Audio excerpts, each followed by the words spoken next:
hoy vamos a avanzar un segundo momento que nos permite comprender más lo de ayer, pero entender también lo que sería la lección divina como tal, ¿ya? Y ayer nos quedaban claras varias cosas, o sea, nosotros venimos de una historia, de un camino donde es importante la palabra, es importante la Biblia, pero debido a situaciones históricas, para preservar la unidad de la iglesia, se consideró oportuno que se evitara al menos 4 cosas, decíamos, ¿no? La lectura privada y la interpretación privada de la palabra, sobre todo porque había detrás un señalamiento o un tema de la reforma protestante que nos decía cada uno puede interpretar la palabra y con la ayuda del Espíritu Santo puede interpretarla también y es válida esa interpretación. Entonces eso entra en conflicto con el magisterio. ¿Por qué? Porque si cada uno dice cualquier cosa y no regula con el magisterio, va a encontrarse siempre alguna divergencia, alguna cosa que no está y que amenaza la unidad. Recuerdo, aquí no las he visto tanto, pero se llaman Asambleas de Dios. Es una iglesia evangélica. Y me dijeron una vez ellos que tenían un consejo de ancianos que cuidaban la doctrina, la sana doctrina, un ministerio de sana doctrina. Pues yo dije, entre eso y el magisterio estamos a un paso. O sea, quizás naciste con el deseo que todos pudieran leer e interpretar, pero al fin y al cabo, para poder mantener unida una comunidad, tienes que también pasar por al menos un discernimiento de que todo lo que tú digas no es necesariamente la verdad, sino que entra en una revisión. Y al final termina siendo más importante la unión de la comunidad que una moción espiritual personal, que de pronto al entrar en choque yo simplemente no insisto y entiendo, digamos, los otros argumentos y sigo adelante con la unidad de mi iglesia. Pero en muchos casos ha sucedido a lo largo de la historia de estos 500 años, 400 años, que no solamente yo recibo o yo entiendo o yo empiezo a interpretar de un modo particular y resulta que entro en conflicto con la iglesia y me afirmo en mi posición. Y en esa dinámica lo que viene a continuación es yo me salgo y me voy a otra iglesia que más o menos se parezca a lo que yo estoy buscando, o tú fundas una nueva iglesia. Y esa es la particularidad del mundo especialmente protestante, evangélico, ¿no? Por eso también hay tanta diversidad. Y entre ellos hay posiciones muy, muy claras entre una iglesia, por ejemplo, la iglesia bautista. La iglesia bautista es una iglesia que tiene muy clara su estructura y no acepta cualquier doctrina que venga de nadie, no. La iglesia luterana, la iglesia anglicana también, sí. Lo que pasa es que la anglicana es un poquito más enredada, porque la anglicana no nace con la reforma protestante, nace de otro conflicto. Y después se termina entrando la reforma protestante y hay comuniones anglicanas que son más protestantes y otras que son más cercanas a los católicos, ¿no?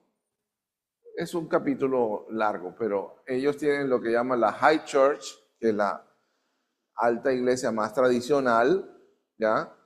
Es la que se está convirtiendo ahora el catolicismo en masa, ¿ya? Nosotros tenemos una sección especial ahora de la Iglesia Católica para todos los laicos, sacerdotes y obispos que se están convirtiendo de la Iglesia Anglicana y pasan a la Iglesia Católica, ¿ya? Y se están de alguna manera, por ejemplo, si el sacerdote nació anglicano, se formó como sacerdote anglicano, se casó, porque ellos tienen el matrimonio para los sacerdotes, entonces ellos pueden, después de hacer todo un proceso, volver a recibir la ordenación y pueden continuar su ministerio con comunidades anglicanas. ¿ya? Esa es una novedad que a nosotros no nos afecta porque no están acá, pero es por decirles que el tema va por ahí. Y así va un poco también todo el tema protestante en diferentes iglesias. Pero entonces, por ejemplo, los más numerosos hoy día son los pentecostales. Y los pentecostales han tenido una diversidad impresionante porque justamente parten de ese principio, lo que Dios me revela a mí. Y entonces lo que el Espíritu Santo me dijo ayer era que yo tenía que vestir de azul. Y toda la comunidad tiene que vestirse de azul. Y yo digo, no. Y dicen unos, no, yo no me voy a vestir de azul. Entonces váyase para otra iglesia. Entonces empieza a ver la dificultad y por eso los pentecostales crecen mucho, pero también se dividen mucho. Se dividen muchísimo. Entonces, eso que quiero, ¿por qué llego acá? Porque la iglesia quiere preservar desde la Reforma Protestante con el Concilio de Trento la unidad. El costo de la unidad puede ser grande también, porque todo lo que suena medio raro, fuera, hereje, ¿ya? Entonces, comunión, en otra época, asado, ¿verdad? O barbacoa, o ¿cómo se llama? Parrilla, ¿ya? Pero no, o sea, mucha gente valiosa se fue perdiendo en ese camino. El tema de una iglesia oscurantista que no aceptaba, por ejemplo, la ciencia ni la entendía, también se fue quedando como un rostro un poco peligroso y también dañino. Ya en el caminar de la iglesia ha habido más y más, digamos, comprensión y se llegan a ciertos puntos que permiten no solo un diálogo, sino un avance del entendimiento de la fe y de la doctrina y también de la interpretación bíblica, ¿no? Entonces, todo esto que les acabo de decir es ese preámbulo que va llegando poco a poco en un camino cada vez más profundo a decir, no, la palabra tiene que estar en el centro, donde la iglesia tenga su núcleo central, ¿ya? O sea, en el núcleo central de la vida y misión de la iglesia tiene que estar la palabra. ¿Cuál es el núcleo y el lugar central? ¿Cuál sería? Él es la palabra, entonces no puedes poner en Jesucristo la palabra.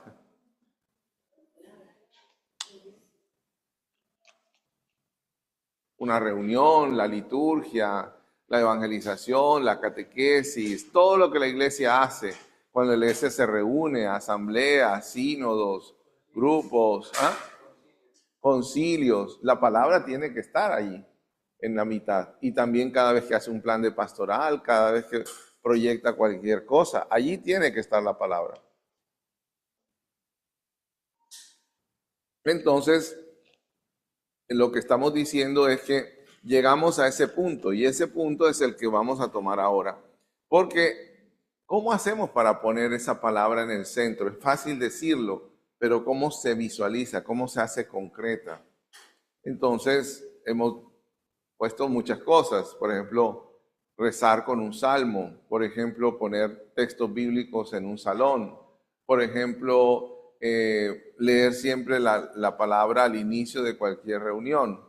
Y así podríamos inventarnos mil cosas, ¿no? Pero uno de los métodos más recomendados, más usados, ha sido la Lectio Divina. Entonces, la Lectio Divina ha sido una herramienta muy clave, no solamente para la práctica de una bíblica, sino para poner también la palabra en el centro de nuestra vida de iglesia. Mi experiencia ha sido que cuando la iglesia pone en el centro la palabra tiene el poder no solo de orientarla, sino de renovarla, confrontarla y además también es capaz de revisar lo que estamos haciendo. ¿Ya? Imagínense que ustedes van a tomar la decisión en esa reunión de si este hermano continúa o no continúa el grupo de catequistas, porque ha tenido unos problemas y ha tenido unas circunstancias, entonces hay que revisar un poco qué es lo que pasa con él. Y resulta que les sale a ustedes el texto de ámense los unos a los otros como yo los he amado. Y entonces ustedes empiezan primero a hacer la lección divina y se dan cuenta de que el amor de Jesucristo tiene muchos aspectos, ¿verdad?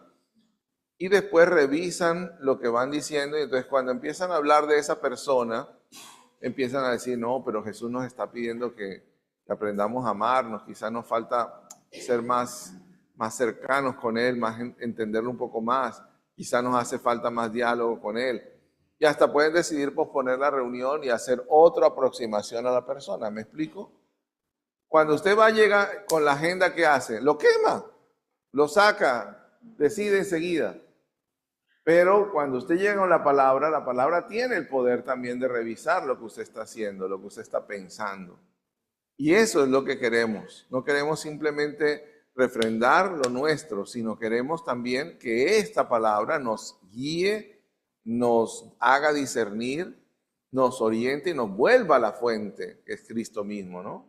Entonces, evidentemente, lo que busca todo esto es un encuentro personal con Cristo. Es que se sienta que la reunión es de Jesucristo, es de la iglesia, porque a veces nuestras reuniones pueden fácilmente volverse otra cosa, ¿no? Entonces se vuelve un grupo social, nos gusta más la jarana, entonces quizás si además de eso una musiquita y un bailecito y bueno, pasamos bien, pero al final nos dimos cuenta, pero oye, ni oramos, ni escuchamos, ni nada. Entonces, una de las cosas que también orienta la palabra es justamente esa, te encausa, te revisa.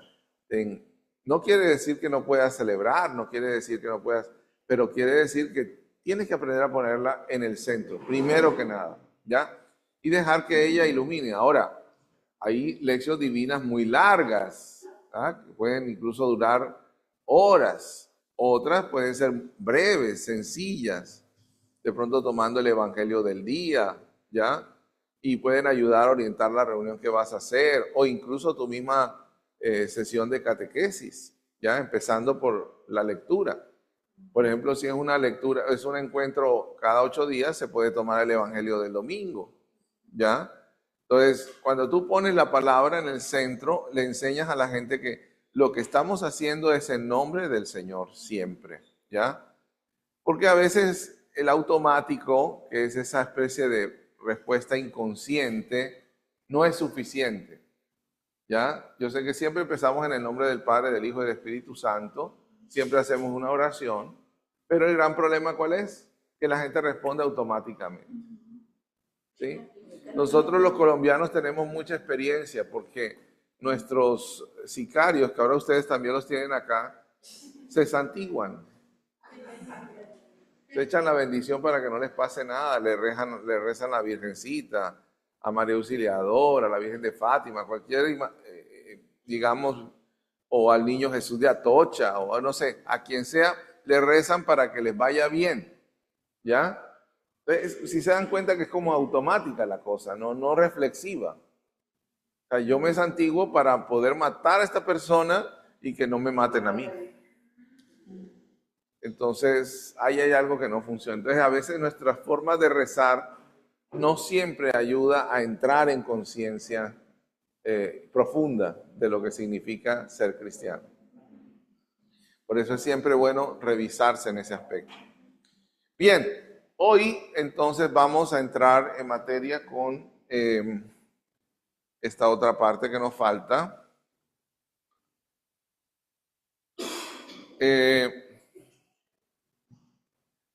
Habíamos dicho entonces que la razón misma de todo lo que estamos hablando es el contexto de poner la palabra de Dios en el centro de la vida y misión de la iglesia. Eso es lo que llamamos animación bíblica de la pastoral, ¿no? No significa un grupo de pastoral bíblica, no significa una clase de Biblia, no significa un movimiento espiritual en torno a la Biblia, no. Significa poner la palabra de Dios en el centro de la vida y misión de la iglesia. ¿De acuerdo?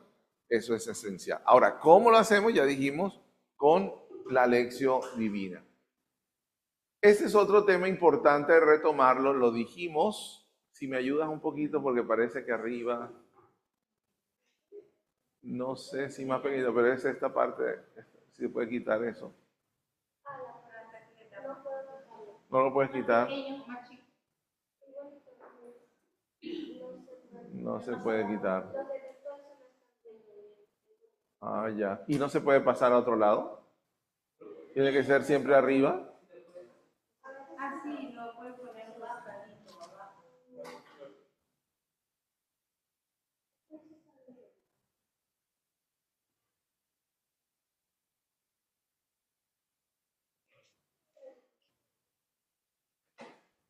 Bueno, era por la fecha, ¿no? En todo caso, tenemos acá Concilio Vaticano II, la Dei Verbum. Tenemos acá el documento de la Pontificia Comisión Bíblica, que es la interpretación de la Biblia en la Iglesia, le conocemos como IBI. Y después viene acá el mensaje del Sínodo de la Palabra del 2008. Y finalmente acá la exhortación apostólica Dei Verbum Domini del Papa Benedicto. Entonces, más o menos lo que ustedes están viendo es que nuestro acento va creciendo, especialmente en los documentos que siguen. Si ustedes ven aquí, los grandes temas son más de tipo doctrinal, o sea, es la base de la revelación en sí misma, la transmisión de la revelación divina, la inspiración divina de la Sagrada Escritura y la interpretación, el Antiguo Testamento y el Nuevo Testamento. Esto casi siempre corresponde a un curso de teología bíblica o introducción a la teología bíblica, ¿ya? Lo cual hace que sea como el horizonte teológico para comprender la Biblia. Pero el último, que es el 6º capítulo, es la Sagrada Escritura en la vida de la iglesia, que es la dimensión más práctica. O sea, la liturgia, la pastoral, la evangelización, la vida común, ¿no? Entonces, allí es donde se ha ido profundizando en estos últimos años. ¿Por qué? Porque empiezas a insistir especialmente en esta área. Miren, después el documento IBI dice interpretación de la Biblia en la vida de la iglesia. Y después en el documento, perdón, en el mensaje del sínodo ya se habla en 2 niveles, la casa de la palabra y los caminos de la palabra.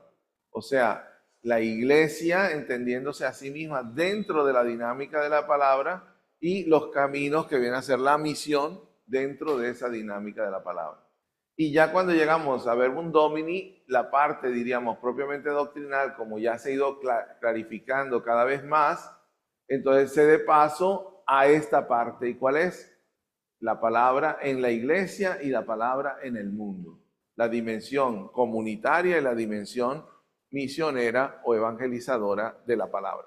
O sea, un poco ustedes tienen un ministerio particular, servicio particular que se llama, sí es un ministerio ya, ¿no? Entonces, ministerio de la catequesis. Y como catequistas, ustedes están inscritos en esta doble dinámica. Están dentro de la evangelización y están en la vida de la iglesia. Algunos ya, doctrinal también, sí, pero ustedes no están peleando con nadie en la clase, ¿verdad? Están conduciendo a las personas a un encuentro personal con Cristo y a entenderse allí.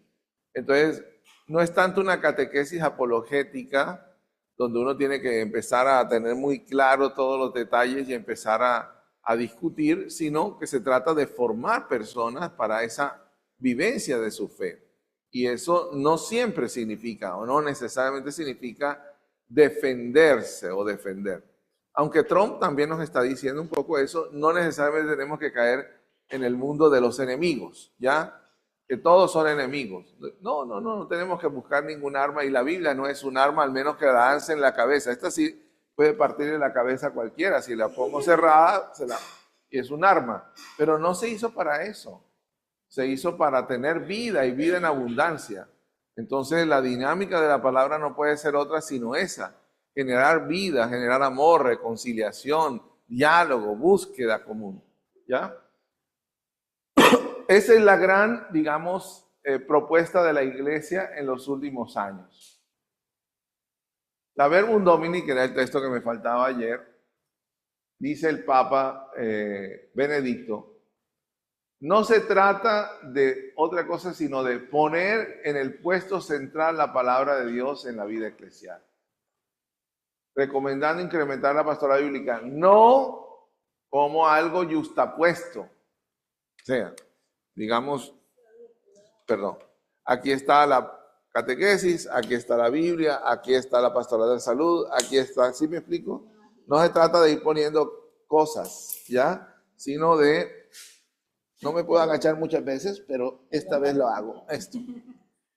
Pero dijimos que la imagen era más bien algo que fuera como un árbol, ¿no? Entonces la idea es dar vida desde el centro a todo lo que se propone en la iglesia. Y él dice entonces, no se trata de añadir algún encuentro en la parroquia o la diócesis, sino lograr que las actividades habituales de las comunidades cristianas, las parroquias, las asociaciones y los movimientos se interesen realmente por el encuentro personal con Cristo que se comunica en su palabra.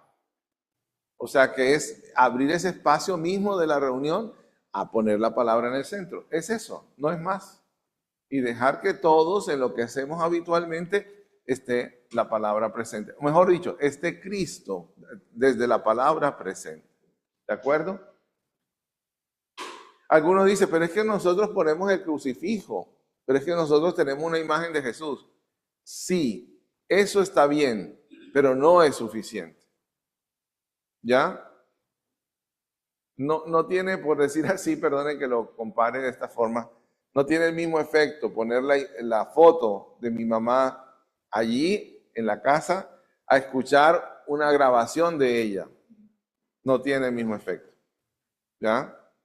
Cuando es la palabra, cuando es la persona viva en medio de la reunión, tiene otro efecto diferente, porque nosotros creemos que Jesús está vivo y creemos que Él sigue hablando de la iglesia, Él es el Señor de la iglesia. El Papa dicen es el vicario de Cristo. Y si ustedes están en una parroquia, saben cuál es la función del párroco y cuál es la función del vicario. Entonces el vicario nunca quiere reemplazar al párroco, sino ayudarle al párroco. Lo mismo pasa con el Papa. El Papa no quiere reemplazar a Cristo, ¿sí? Quiere servir a Cristo. De hecho, ellos dejaron muy claros, empezando por Benedicto, que no les interesan los títulos, sino les interesa sobre todo ser siervo de los siervos de Cristo. Por lo tanto, no es un rol tanto de usurpar poder, ¿no? Sino de servicio, de crear de alguna manera, o mejor, de fomentar de alguna manera con la propia vida la unidad, la comunión de la iglesia. Bien, en el magisterio aquí cada vez se va volviendo más difícil la cosa. En la Constitución, esta es la Constitución Dei Verbum, ¿verdad? El capítulo 6 tiene estos numeritos, sobre todo el número 25. Vamos a hacer una prueba como la que me hicieron hoy a mí. ¿Alguno de atrás que lea? ¿Sí? ¿Capaz de leer? ¿Sí? A ver. 2020. Ah, ya, ¿para qué? ¿Quién va a leer? Ah, no sé, alguno de ellos. Ánimo, eso, ya.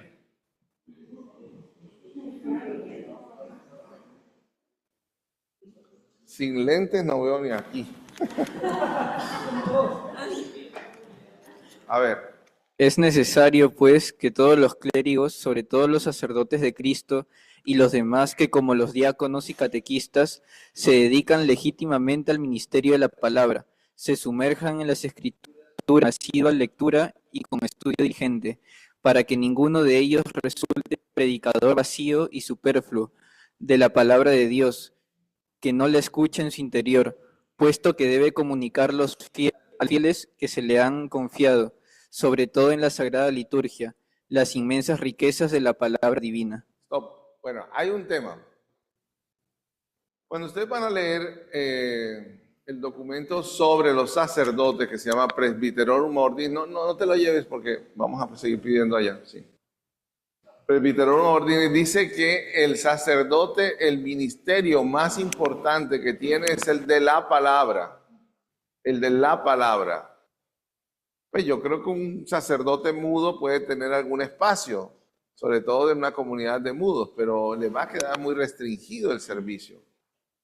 Nosotros cada vez que tenemos un problema para la voz, tenemos dificultad, o sea, de poder ejercer el ministerio.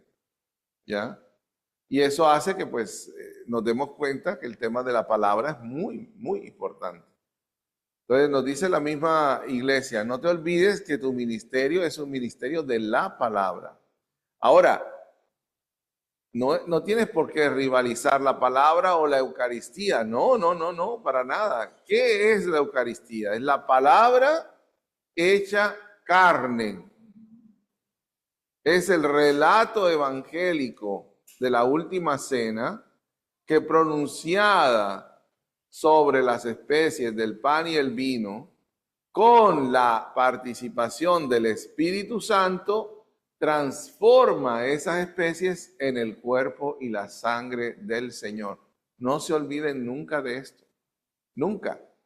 Todo lo que dice el sacerdote, especialmente en el momento más clave de la Eucaristía, viene del texto bíblico de los evangelios. Es una recitación literal del texto bíblico. Nosotros no inventamos nada en la misa. Todo lo sacamos de la Sagrada Escritura, pero lo transformamos en vida sacramental, en liturgia, que eso es lo que a veces nuestros hermanos protestantes no llegan. O sea, tienen la palabra, pero la palabra no tiene el poder de transformar, diríamos en este sentido, estas acciones en liturgia sacramental. Y ese es el tema, uno de los temas más difíciles con nuestros hermanos protestantes, no con los ortodoxos, sino con los protestantes. Ahora, el primero que debe sumergirse y entender el valor de la palabra es el sacerdote. Y bueno, desde allí, pues evidentemente también todos los laicos y especialmente los comprometidos en la evangelización. Todo agente laico comprometido en la evangelización, cualquiera que sea su área, tiene que poner en el centro la palabra, ¿ya? Una preguntita así como tipo examen de mañana, del viernes. Dígame, ¿cómo se llamaba el Papa que incentivaba el estudio de la Sagrada Escritura en los seminarios, en los centros de formación para sacerdotes? Bien, bravo. ¿Y cómo se llama el Papa que escribió una encíclica sobre justamente el tema de el estudio y la interpretación de la Escritura antes del Concilio Vaticano II?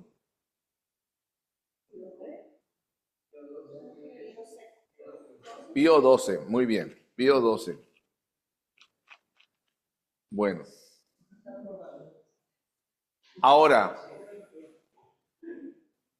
este es el primer párrafo. Vámonos al segundo. ¿A quién le pasa la...? Ánimo, sabe leer, ¿no? Eso. Leer sí.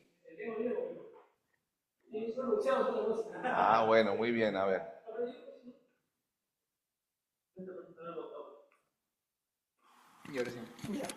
De igual forma, el Santo Concilio exhorta con vehemencia a todos los cristianos, en particular a los religiosos, a que aprendan el sublime conocimiento de Jesucristo, con la lectura frecuente de las divinas escrituras, porque el desconocimiento de las escrituras es desconocimiento de Cristo. ¿Quién dijo eso?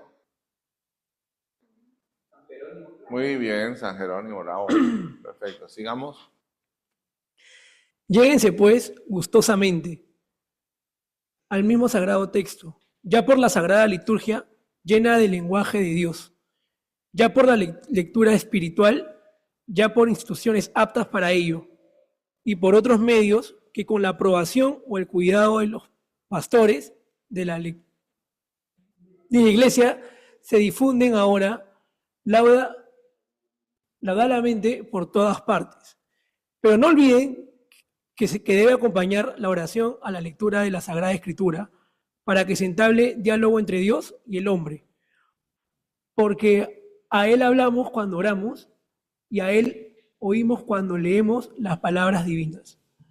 Bien, aquí hay varias cosas. Primero, bravo, sabes leer. Segundo, está dirigido a laicos, a todos los cristianos, todos, ¿verdad?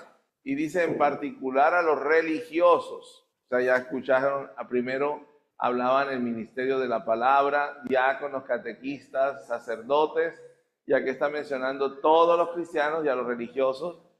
Y dice el sublime ¿qué? Conocimiento de Jesucristo. No está poniendo el tema para que sepan mucho, sino para que se encuentren con Cristo. Y ese es el acento especial de la Dei Verbum. No es para que sepan mucho de Biblia y puedan defenderse. Es para que se encuentren personalmente con Cristo. Y desde allí puedan no solamente crecer, sino proponer el Evangelio. Pero además se está agregando entonces de esa, digamos, aspecto esencial, que es el encuentro con Cristo, el tema de la lectura. ¿Sí ven? La lectura frecuente de las divinas escrituras, la lectura espiritual, y termina diciendo de la oración con la lectura de la Sagrada Escritura. O sea que claramente está proponiendo el tema de lo que estamos tratando, la lección divina. ¿Ya? No es simplemente una lectura, es una lectura espiritual. Es una lectura acompañada de la oración. ¿Ya? Por lo tanto, está también nutriendo sobre todo la espiritualidad de las comunidades religiosas. Entonces, allí también, ya desde el Concilio Vaticano II, 1965, se está insistiendo en este tipo de acercamiento. Vamos a la tercer párrafo. ¿Cómo va? Listo. Ahora cambiamos de parroquia. A ver.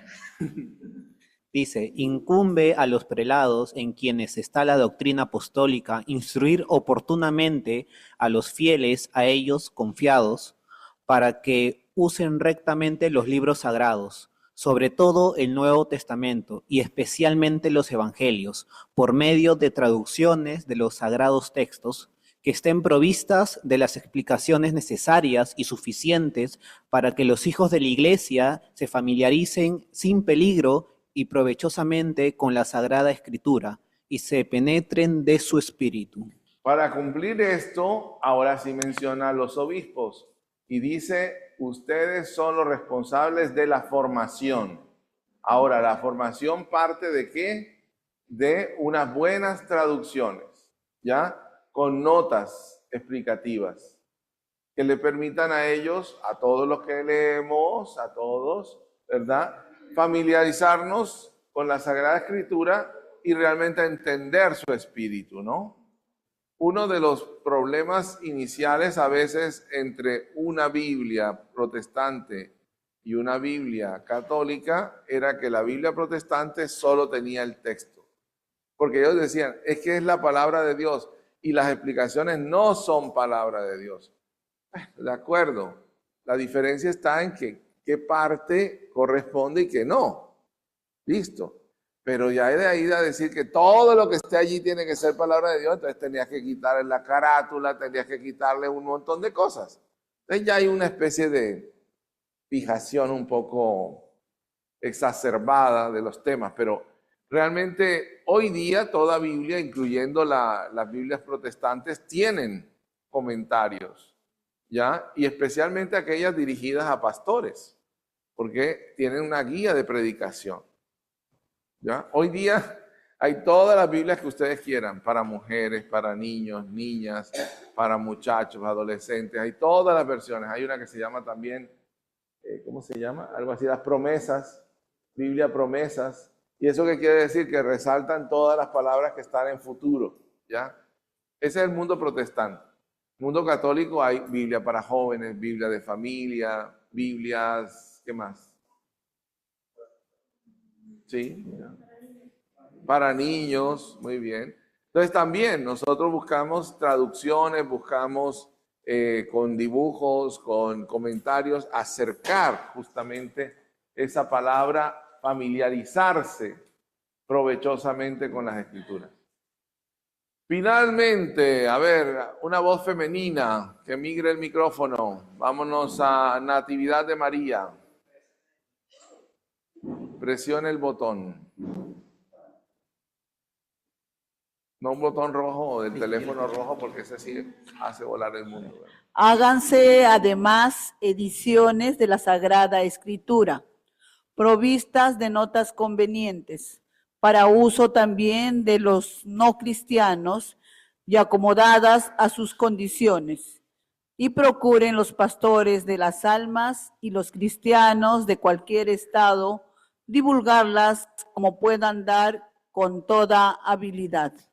Muy bien. Entonces lo que está diciendo, lo que acabamos de decir, que esté acompañada realmente de buenas notas. Ese es otro criterio para buscar una Biblia cuando la voy a comprar. ¿Ya? Esta Biblia tiene buenos comentarios, me están ayudando para la catequesis, para preparar, por ejemplo, la lección divina, o son comentarios muy elevados que no me ayudan, ¿verdad? También está eso, ¿sí me explico? Entonces, hay Biblias, por ejemplo, a mí me gusta mucho, no es que esté promocionando, pero me gusta mucho, la Biblia de los jóvenes, que es una edición de Verbo Divino, pero que viene respaldada por una fundación, creo que se llama Fe y Vida, de origen norteamericano, mexicano, pero que está pensada en los jóvenes y tiene muy buenas propuestas, ¿ya? Para la evangelización de los jóvenes. Pero hay muchas que también tienen muy buenos comentarios, ¿ya? Hay una que sacaron una editorial de los claretianos, que ellos fueron los que dieron el primer, ¿cómo se llama? El primer gol. Dicen que el que pega primero pega 2 veces. Y ellos pegaron muchas veces porque hicieron un salto, el salto, digamos, del mundo, un poco de la economía y de todas estas cosas, y fue imprimir la Biblia en China. No en chino, sino en China. ¿Para quién? Especialmente en español y en inglés, ¿ya?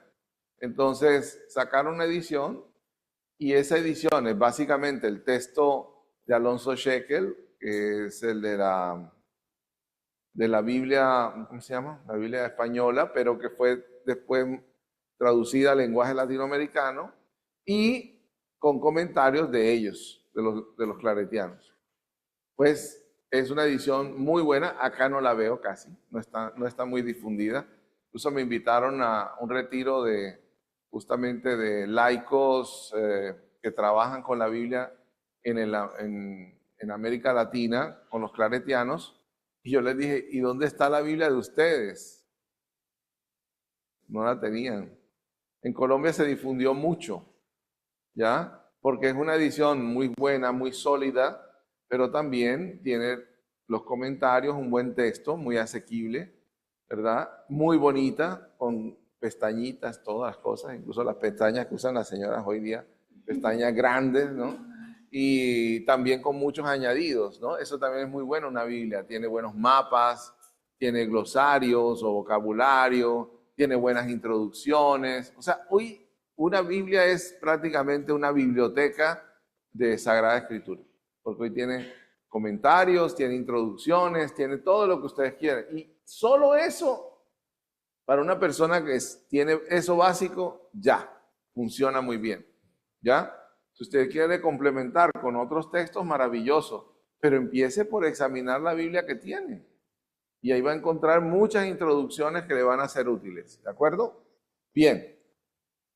Esta es la Constitución Dei Verbum, capítulo 6, número 25. Después, Juan Pablo II, Carta Apostólica, Tercio Milenio Ineunte, nos propone justamente la Lección Divina como el camino de una espiritualidad para este tercer milenio, ¿no?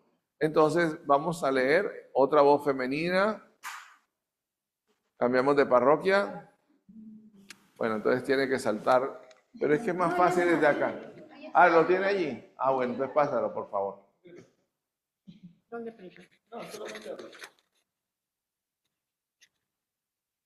No cabe duda de que esta primacía de la santidad y de la oración solo se puede concebir a partir de una renovada escucha de la palabra de Dios. Desde el Concilio Vaticano II ha subrayado el papel preeminente de la palabra de Dios en la vida de la Iglesia. Ciertamente se ha avanzado mucho en la asidua escucha y en la lectura atenta de la Sagrada Escritura. Ella ha recibido el honor que le corresponde en la oración pública de la Iglesia. Tanto las personas individualmente como en las comunidades recurren ya en gran número a la Escritura, y entre los laicos mismos son muchos quienes se dedican a ella con la valiosa ayuda de estudios teológicos y bíblicos. Precisamente con esta atención a la palabra de Dios, se está revitalizando principalmente la tarea de la evangelización y la catequesis.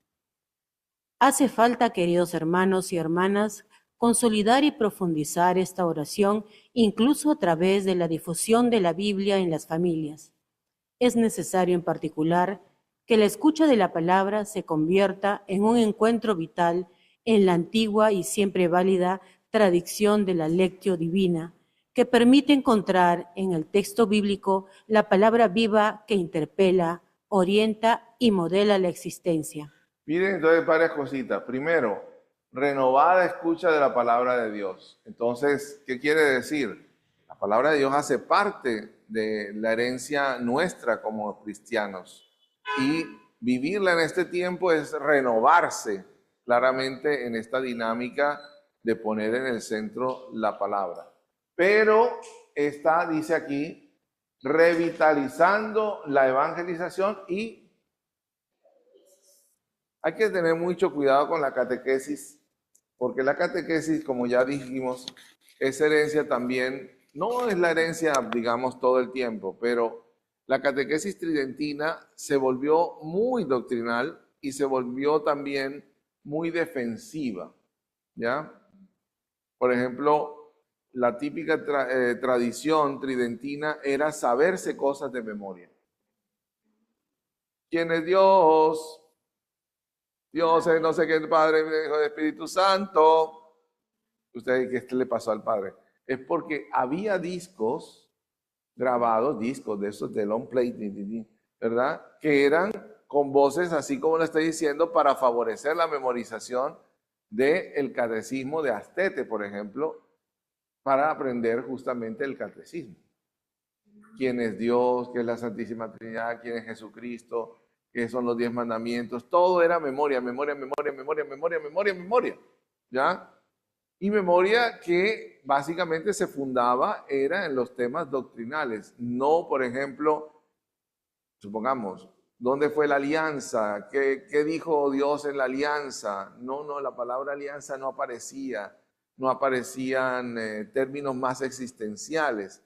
Entonces, evidentemente que una doctrina aprendida así nos hacía entender que ser católico primero era una cuestión de pura memoria. Segundo, era un lenguaje difícil, ¿ya? Porque era un lenguaje de doctrina, entonces yo tenía que sabérmelo de memoria.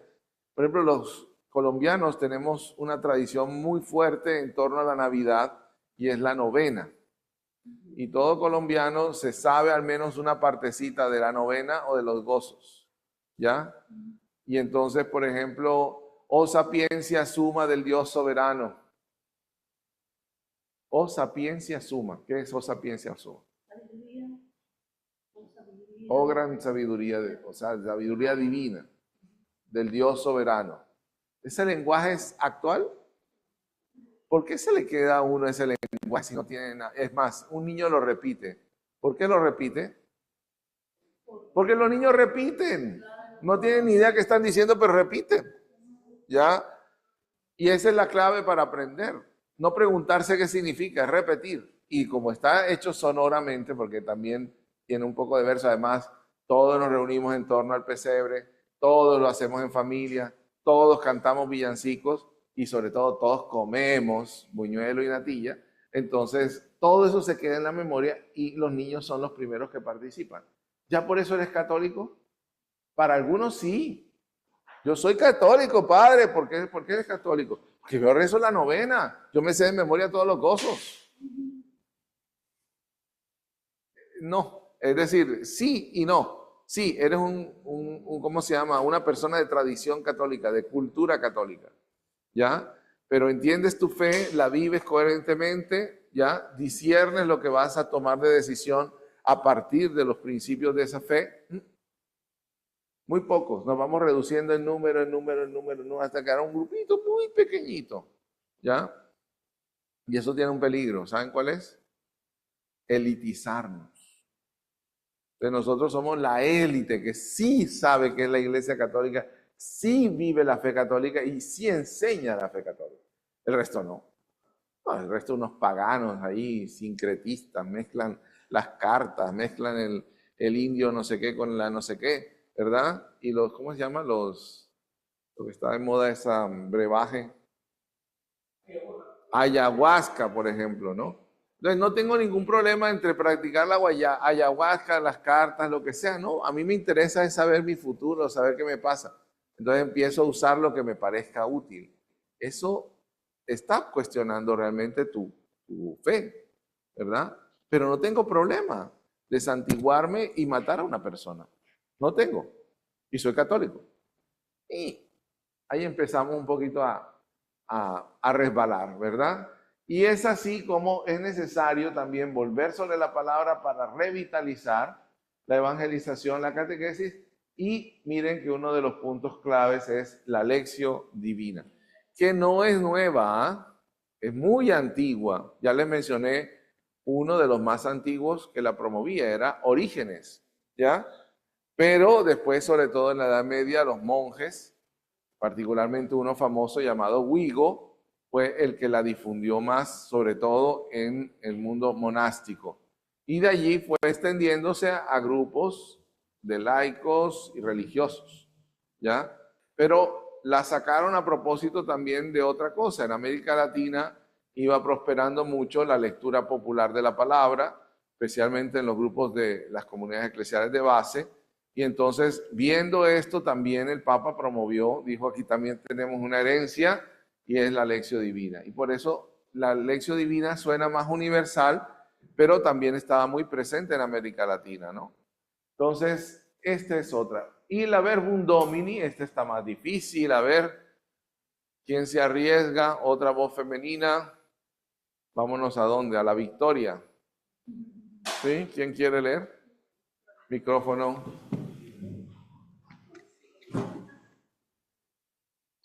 Perdona, ¿cuál era tu parroquia? Cristo Rey de Centro, Cercado. O San Luis. Cercado.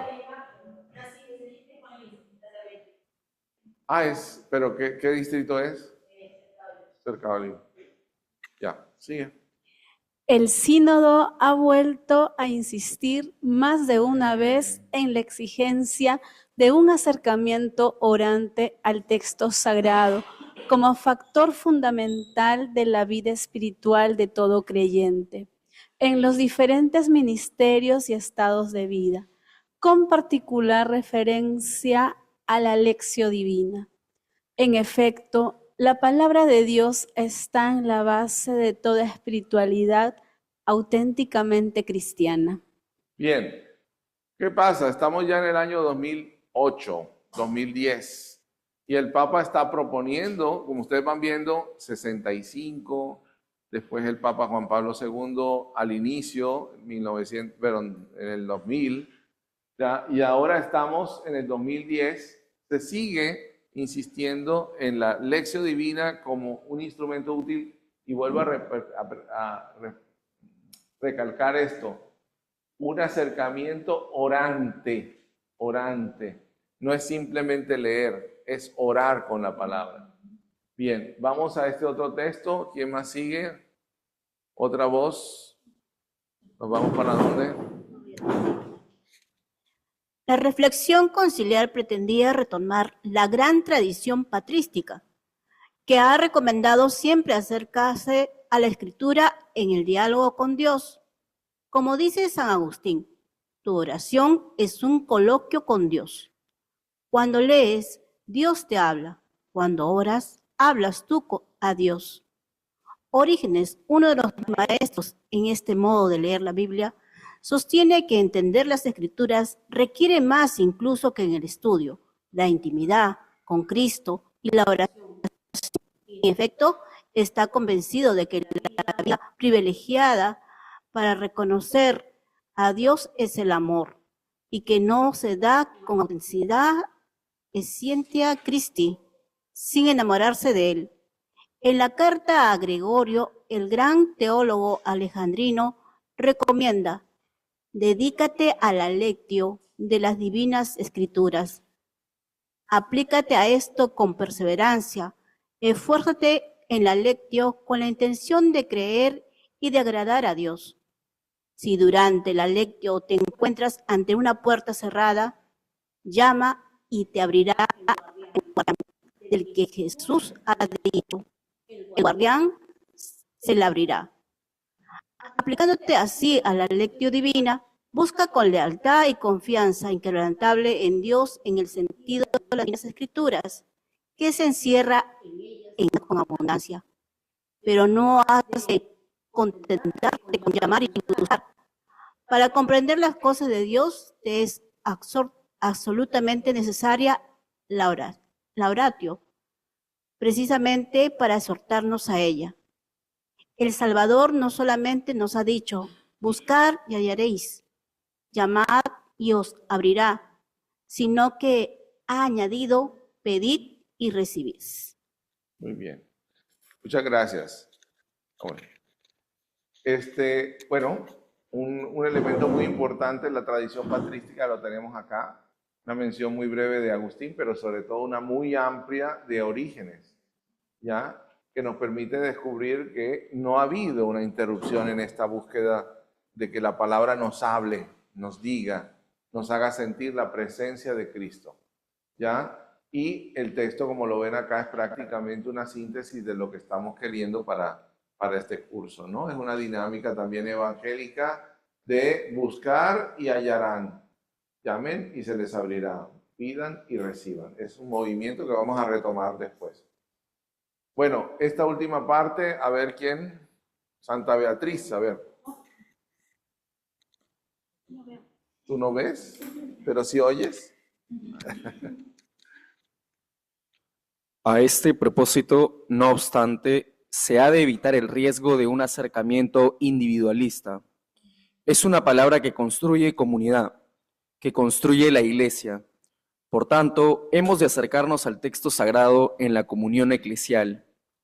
Por eso, en la lectura orante de la Sagrada Escritura, el lugar privilegiado es la liturgia, especialmente la Eucaristía. Muy bien. A ver, hay un tema que ustedes ya lo escucharon con el tema de la Reforma Protestante y es la lectura personal, la lectura individual. Es irreemplazable, es irreemplazable. Yo no sé cómo ustedes oran personalmente. Nosotros los presbíteros casi siempre usamos los salmos. Pero si uno reza los salmos como un loro y no los profundiza, no deja que el salmo lo interrogue, se va perdiendo el tiempo. Cumplí, ya cumplí. Pero no está significando una verdadera espiritual. No escuché. La espiritualidad implica escuchar, seguir. Y por lo tanto es un vínculo eclesial, comunitario. ¿Ya? Ahora, ideal siempre que tengamos reunión de grupo, empezar con una pequeña lección, ¿no? Y empezar significa dejar que la palabra nos hable, nos guíe. Con una oración, con una pequeña meditación, con una pequeña oración, que aterrice en nuestras realidades. Bien, y como dice al final, realmente donde la palabra se hace carne es en la Eucaristía. Donde esa palabra tiene el poder transformador de la realidad, es la Eucaristía. Es más, le habíamos dicho, la Eucaristía es prácticamente palabra, ¿verdad?, celebrada. Palabra convertida en canto, en oración, en saludo, en liturgia. ¿De acuerdo? Bien. Estamos ya prácticamente, nos falta León 14, pero estamos en Francisco en la Evangelii Gaudium y con eso creo que estamos ya terminando casi para el descanso. Vamos a leer la última parte. ¿A dónde nos vamos? San Luis ya pasó por acá. Rímac ya pasó, La Victoria ya pasó. ¿Por dónde nos vamos? ¿Alguno que no haya pasado? ¿Cuál? Pueblo Libre. Lince, Pueblo Libre, Barrios Altos. Miraflores hay, pero acá. Primera estrofa, ¿no, padre? ¿Ah, sí? Primera estrofa, ¿no? Ya. Pero mira, Barrios Altos es cercado de Lima. Sí. Bueno, sí. Hay una forma concreta de escuchar lo que el Señor nos quiere decir de su palabra y de dejarnos transformar por el Espíritu. Es lo que llamamos lectio divina. Consiste en la lectura de la palabra de Dios en un momento de oración para permitirle que nos ilumine y nos renueve. Esta lectura orante de la Biblia no está separada del estudio que realiza el predicador para descubrir el mensaje central del texto. Al contrario, debe partir de allí para tratar de descubrir qué le dice ese mismo mensaje a la propia vida. La lectura espiritual de un texto debe partir de su sentido literal. Bien, el Papa Francisco tiene varias preocupaciones, lo hemos sentido a lo largo de su pontificado, pero no hay duda que uno de los temas que a él le preocupa más es justamente esto, ¿ya? Cómo transformar la vida, cómo este mensaje afecta a los demás, ¿ya? No se queda solo en una búsqueda personal o la búsqueda de un grupo, ¿verdad? Cerrado, sino cómo se abre, cómo se vuelve vida en la dinámica del mundo. Y esto es prácticamente justamente lo que se está diciendo, que la lección divina es una forma concreta de dejarnos transformar, de dejar que nos ilumine y nos renueve.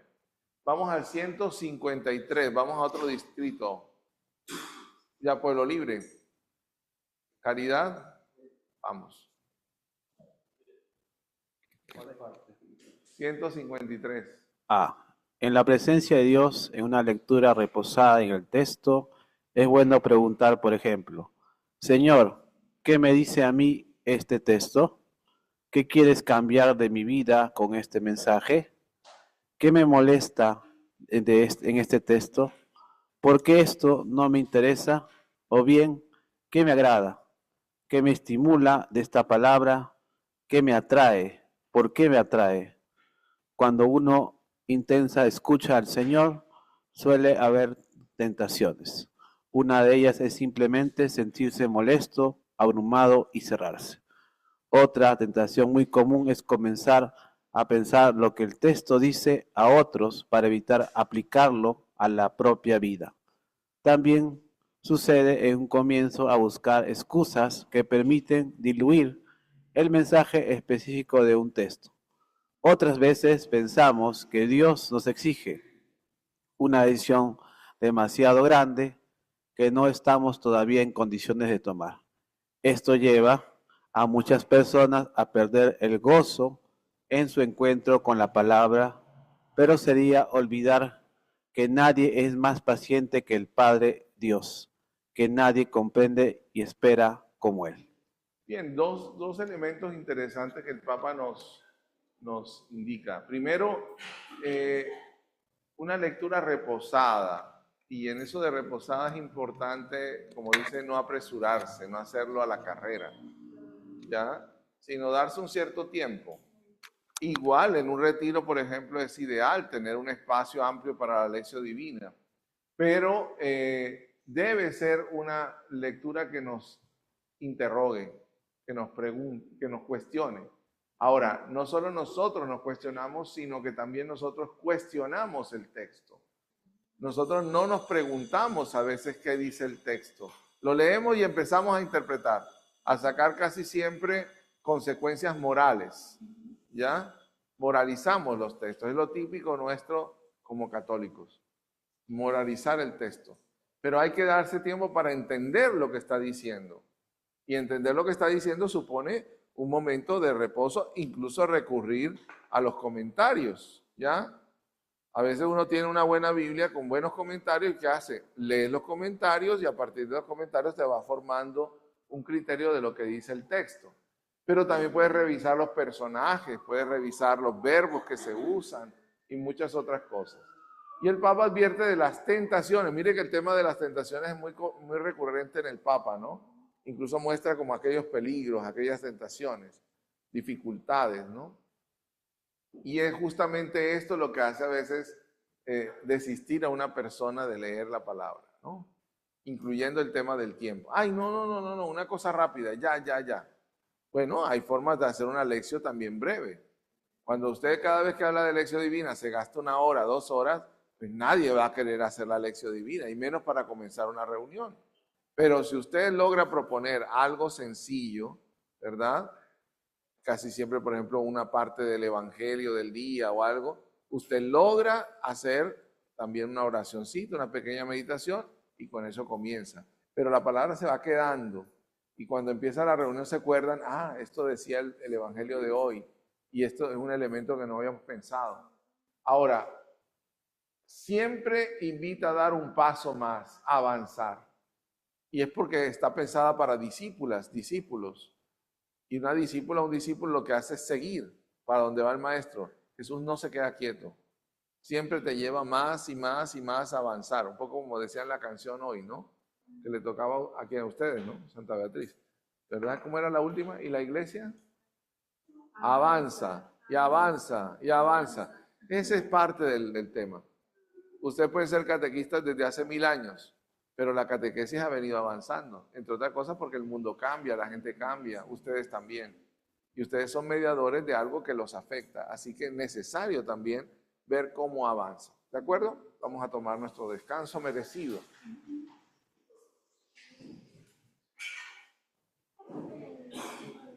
El micrófono.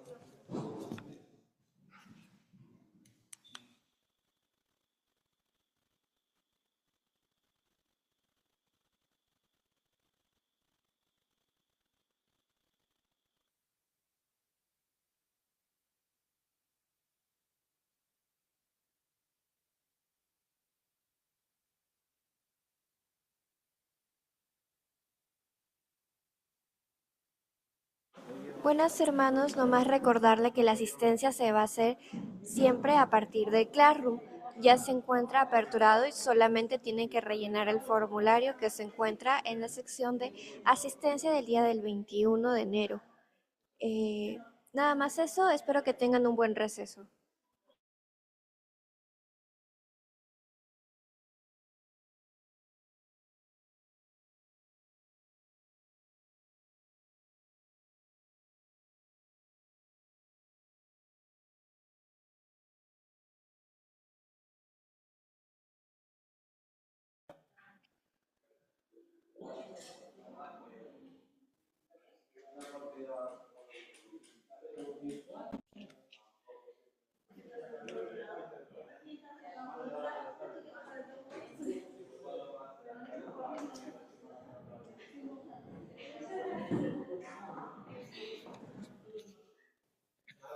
¿Tú le hiciste algo para que pudiera subir la cosa, que apareciera bien la...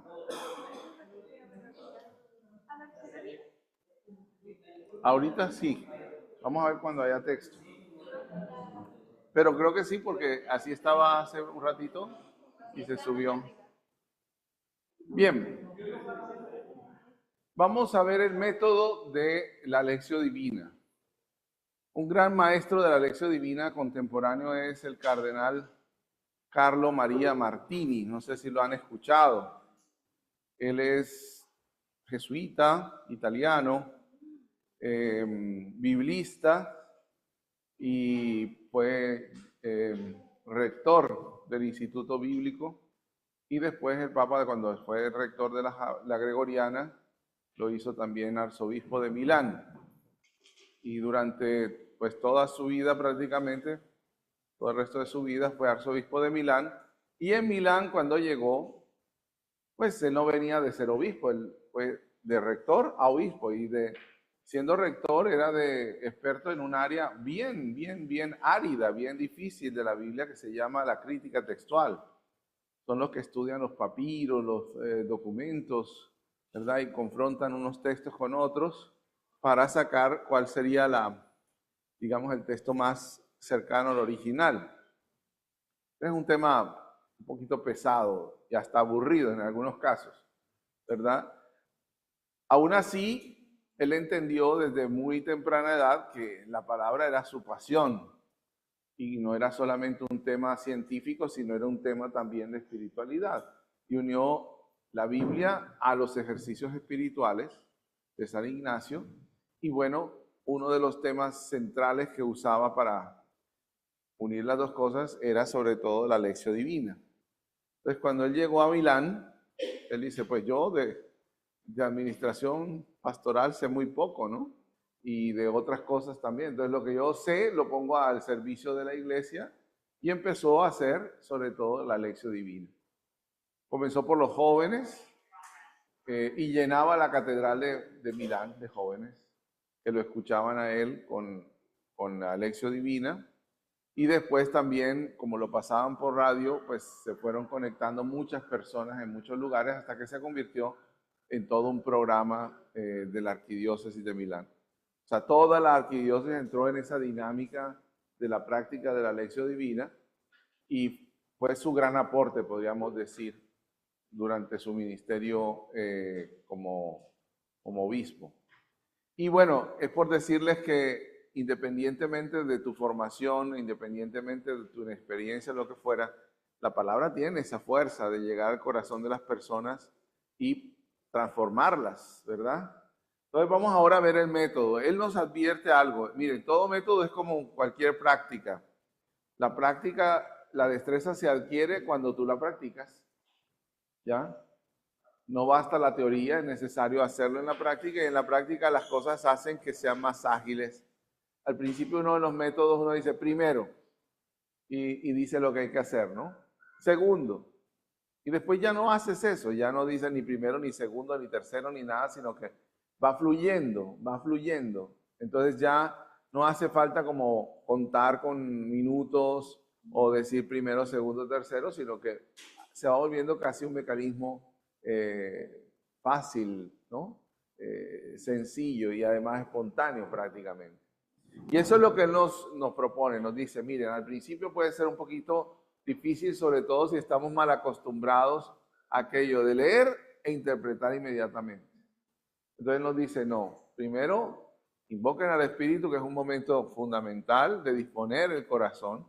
Segundo, lean con calma, repitan la lectura, ¿verdad? Si es posible, es un texto pequeño, pueden memorizarlo. Y después empiecen a buscar personajes, qué hacen los personajes, cuáles son los verbos que se usan, sobre todo porque casi todos los textos narrativos tienen mucho verbo de acción. Y entonces a partir de allí van como reconstruyendo el relato y fijándose en aquello que normalmente no se fijaría uno. ¿Ya? A ver, ¿quién se ha dado cuenta que este piso no es igual que el piso de allá?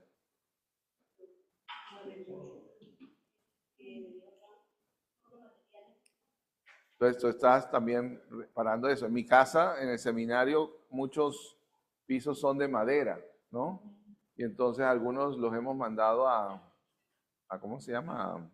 A ponerles esto que está hoy de moda, esos... No, de madera, como de...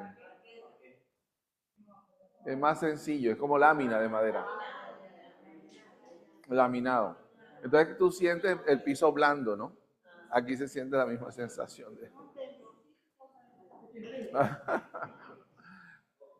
Cuando tú pones atención a esos detalles, te vas descubriendo cosas y cosas y cosas que te resultan de alguna manera como una especie de pozo donde sale siempre agua viva, donde sale siempre algo que te refresca o que te abre los ojos.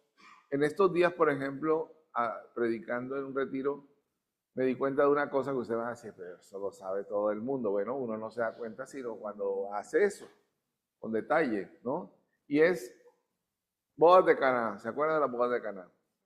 Al final del texto dice que se fueron de allí y se fueron a Cafarnaúm, María, su familia, o sea, sus hermanos y sus discípulos. Que María se fue a Cafarnaúm con la familia de Jesús. Yo no me lo tenía muy claro, la verdad. Yo dije, bueno, aquí está la respuesta de que cuando llegaron a ellos a buscar a Jesús, ¿se acuerdan? Y dice que mi madre y mis hermanos, ¿verdad? La pregunta es, bueno, ¿y qué hicieron la mamá y los discípulos, o los hermanos, la familia? ¿Se fueron? ¿Volvemos otro día? ¿O se quedaron? Ese texto hace pensar que sí. Juan hace pensar que sí. O sea, la familia ya era discípula de Jesús. ¿No? No es otro momento, sino ya vienen de reconocer a Jesús como su maestro. Es un texto que me pareció muy interesante, un detalle. Bien, perdona. Era para comentarles que en parroquia hacemos la lectura y comenzamos invocando el Espíritu Santo, luego la primera parte, que dice el texto. Vamos para allá. ¿Sí? Sí, vamos a pegar. En segundo lugar, ¿qué me dice el texto? Y terminamos con un compromiso y la oración. Muy bien. Que va a ser la lectura, ¿no? Bueno, hay otra cosa, y es que La lectura orante o la lectura divina, lección divina, tiene, como ustedes se dieron cuenta en el texto del Papa Benedicto, según Orígenes, varias posibilidades, ¿no? O sea, desde esa época ya se está hablando de hacer una lectura orante. Pero ¿cómo hacerlo? Los métodos van cambiando de personas, ¿verdad? Hay unos que hablan de unos pasos, otros hablan de otros pasos, ¿verdad? Pero el más famoso fue este monje que él hizo en 4 pasos, ¿verdad? Lectio, meditatio, oratio y contemplatio, en latín, ¿no? Bueno, depende cómo lo pronuncien, ¿verdad? Tú pronunciabas en forma clásica, que es lectio, meditatio, oratio, contemplatio. Bueno. Pero hay otros, a ver, hay otros, sí, pero, ¿este es PDF? No. Bueno, ya. Pero hay otros que se han ido enriqueciendo. Entonces, aquí tienen un estándar básico, que es el de Guigo II el Cartujo, muere en el año 1193. Y es la que se llamó la Scala Claustralium. Scala es escalera y Claustralium son todos los que viven en los claustros, o sea, en la vida monástica.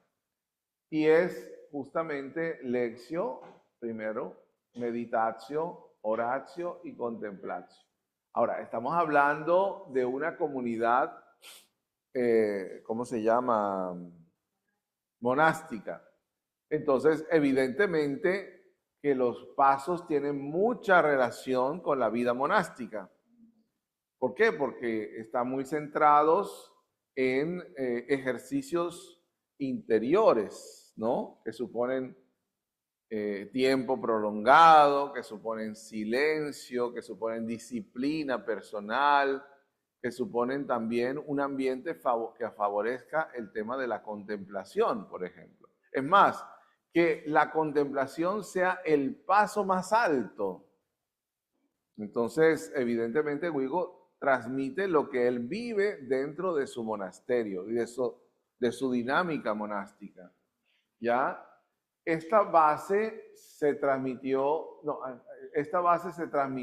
durante muchos siglos y es la que de alguna manera nos comunican también los clásicos, incluso el magisterio de la iglesia, ¿ya? Aquí incluso se añadió invocación al Espíritu, que se llama también statio, ¿ya? O sea, como preparación, lectura, meditación, oración y contemplación. Algunos meten dentro de este proceso la idea igual de esa invocación al Espíritu, de esa disposición del corazón. Pero hay una idea aquí de base y es que lectio significa como ir escalando, ir subiendo. Y eso en algunos ambientes puede ser también negativo. ¿Por qué? Porque es como olvídate de la realidad, o sea, sube al cielo y asciende, ¿ya? Y olvídate del resto que dejas aquí. Y no. Nosotros hacemos parte más bien de la dinámica de esos que nos dicen, ¿qué hacen israelitas mirando al cielo? Vuelvan a Jerusalén. ¿Ya? Entonces a nosotros nos mandan a aterrizar siempre. Cuando estamos muy allá en el Santísimo, elevado, dice, los frijoles, la menestra. Entonces ya te toca dejarle la contemplación para ir a la menestración. El asunto es que la vida nos llama, nos reclaman todos los compromisos, el trabajo, el estudio, la vida parroquial, todo lo práctico nos reclama. No podemos quedarnos en esa línea solo de contemplación, ¿me explico? Es necesario volver a aterrizar, ¿ya? Y eso es parte de lo que el paso, diríamos así, del tiempo y la idea de asumir este método para nosotros en este periodo de la historia también ha ido transformando poco a poco el método, ¿ya? La Verbum Domini nos advierte de esos 4 pasos. Verbum Domini, ya saben qué papa es. ¿Quién? Benedicto XVI. Muy bien. Entonces, aquí no lo voy a poner a leer, sino que nos dice la lectura, la meditación, la oración, la contemplación, y nos dice, conviene recordar además que la lección divina no termina su proceso hasta que no se llega a la acción, acción, que mueve la vida del creyente a convertirse en don para los demás por la caridad. Ya el Papa lo está advirtiendo, miren, esto estaba pensado para monjes, pero ustedes no son monjes, ustedes viven en la vida ordinaria y en la práctica del Evangelio, en esa vida ordinaria. Y la meta es la caridad. Por lo tanto, no podemos quedarnos solo en la contemplación. Pero miren lo que dice, que tú lo estabas preguntando. ¿Qué dice el texto bíblico en sí mismo? Es la gran pregunta. ¿Qué nos dice el texto bíblico a nosotros, aquí y ahora? ¿Qué nos hace decir el texto o decimos nosotros al Señor como respuesta a su palabra? De ahí brota la oración. Miren, no hay una escuela mejor que esta para aprender a orar. ¿Por qué? Porque nosotros cuando oramos somos muy básicos. Siempre repetimos lo mismo, no se nos ocurre nada, somos miedosos, nos da vergüenza, ¿ya? Y la verdad es que nosotros hablamos mucho. Hablamos mucho. Y sin embargo, cuando se trata de hablar con Dios, no somos capaces de decir nada. Nos faltan las palabras. ¿Ya? Entonces, también aprender a orar es tomar un texto bíblico y empezarlo a profundizar y orar como por ejemplo, como el buen samaritano. Orar como el hombre caído en el camino. ¿Sí? Hagamos una cosa muy rápida. Tú vas a orar, hoy vamos a distribuirnos y vas a orar por uno de esos personajes. ¿Se acuerdan cuáles eran, no? El hombre del camino que lo asaltan, lo deja medio muerto. ¿Ya? El otro, un sacerdote, un levita, ¿verdad? Y el samaritano y el posadero. ¿Alguien se acuerda de los maleantes que acribillaron al pobre ahí y lo dejaron medio muerto? Bueno, ese es otro personaje. ¿De acuerdo? ¿Sí? Bueno, entonces vamos. ¿Cuántos personajes van? El hombre, el levita, el otro, los maleantes, el buen samaritano y el posadero. Uno. Diga uno. Uno.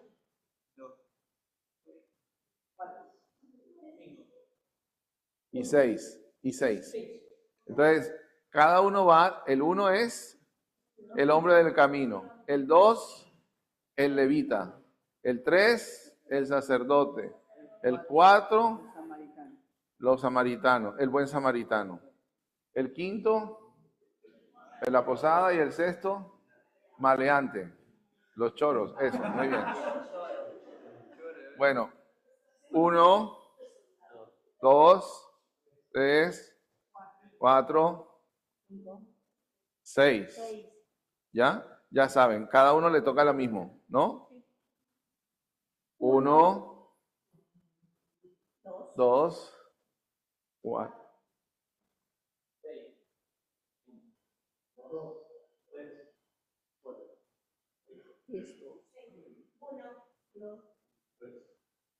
Bien, entonces volvamos a repetir. Piensa cómo oraría el personaje, no tú.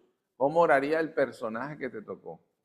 El hombre del camino, el sacerdote, el levita, el buen samaritano, el posadero y los choros, los maleantes.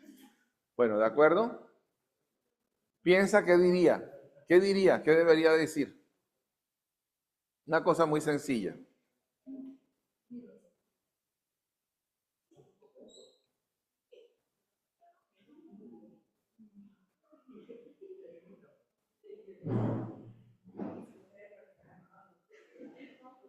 ¿Ya?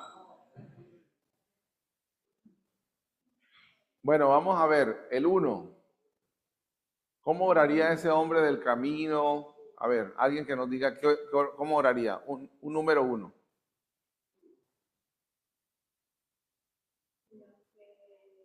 El inicio sea contigo.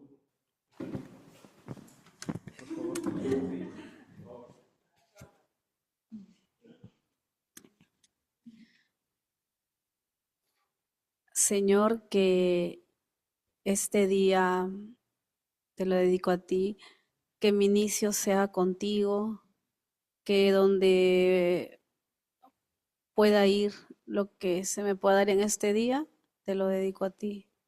Y líbrame también de algunas, porque hacer la oración el día, de algunas pruebas que tenga, unas caídas que tenga. Ayúdame. ¿Qué le añadiría a usted?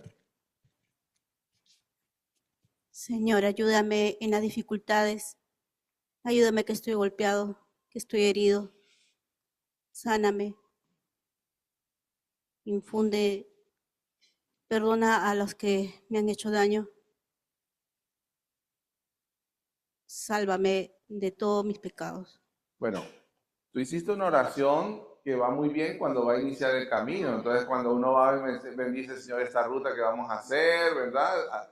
Lo típico cuando uno toma la ruta del auto o del bus, lo que fuera, protégeme, guíame, ¿verdad? Pero cuando ya lo golpearon, ¿verdad? Y está tirado, ya es una oración de súplica, de grito desesperado, de, bueno, Señor, y si me voy a morir, te entrego mi alma, mi corazón, en fin, lo que fuera, ¿no? Tú incluso incluiste lo de, perdona, Señor, a los que me han hecho este daño, ¿verdad? Algo más del número 1, ¿qué más insistiría en el número 1? Por ejemplo, Señor, te quiero agradecer, entrando en personaje. Señor, te quiero agradecer porque hayas escuchado mi clamor. Alguien me ha rescatado, ha sido bueno conmigo. Te agradezco y también quiero pedirte por él para que lo cuides siempre. Muy bien. Intercesión y agradecimiento. Entonces, mire, ese personaje tiene 3 momentos. Una oración en la que ofrece su camino y pide protección. Otra en la que suplica en medio del abandono y los golpes. Y la tercera cuando agradece después de recuperarse y de ser salvado. ¿De acuerdo? Bien, vámonos al 2. A veces está un poquito más difícil. Piensen como sacerdotes levitas que tiraron al tipo y dieron un rodeo y siguieron por el otro lado.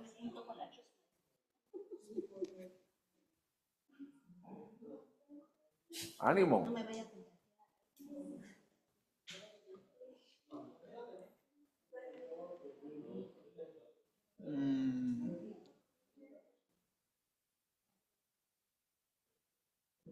Nada, no te viene a la mente nada.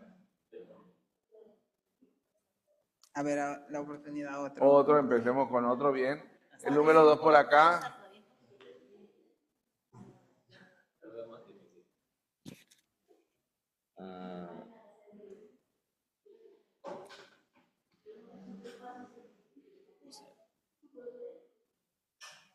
¿Nada? ¿No se ocurre nada? Bueno, a ver, una sacerdotisa. A ver si una sacerdotisa tiene más ideas que un sacerdote. Usted es sacerdotisa, a ver, ¿qué? Ah, bueno. Sí, pero no quitemos el impulso. Si quieren, visualízalo. Señor, la misión que me has encomendado sea pues del agrado tuyo, y para ello el servicio que debo dar a los fieles sea para gloria tuya y beneficio de tu pueblo. Bien, un buen intento, ¿no? Pero pensaste más en curitas de hoy. No pensaste cómo eran los curas, bueno, los curas no, los sacerdotes de aquel momento, ¿verdad? Entonces él va a decir algo así como, bendito sea Dios de Israel que me has llamado a ser sacerdote tuyo, ¿verdad? Purifícame, cuídame, ¿verdad? No deje que... Bravo, muy bien, por ahí va la cosa, muy bien. Me has hecho muy bueno, ¿verdad? Y me has purificado, no dejes que me contamine o alguna cosa así, ¿no? Bien, vamos acá. Sí, sí. Bueno, dime.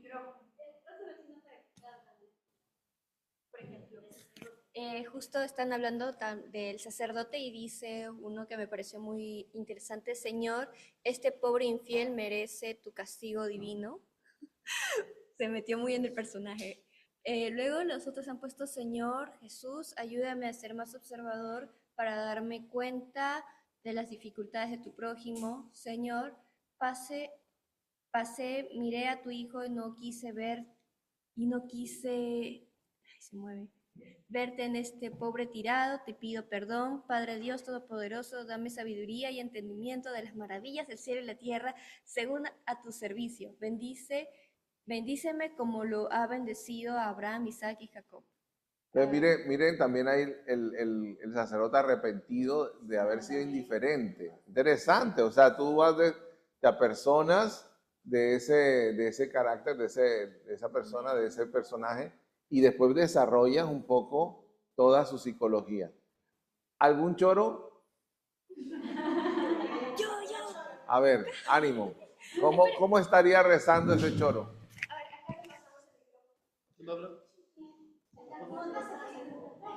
Haga ejercicio.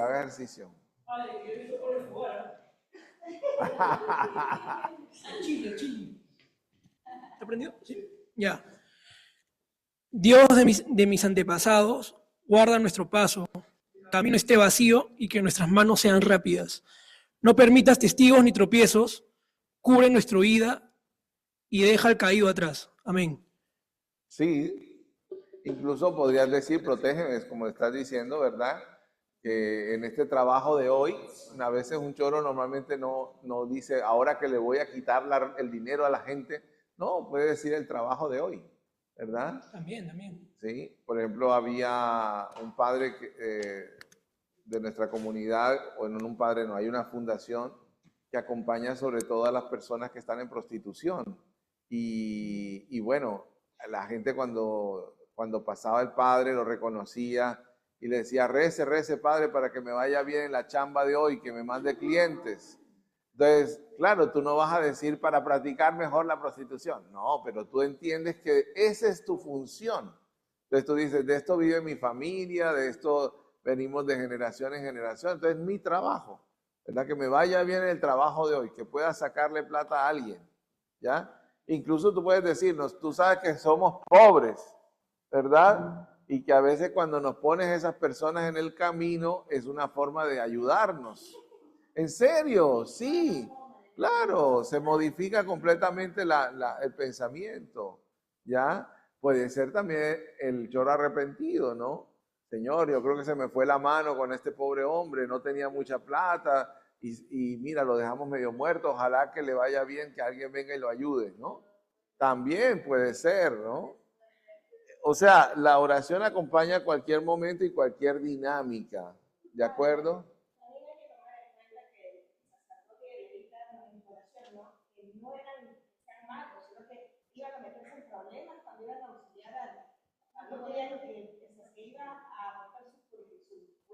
Claro. Estaban cumpliendo la ley.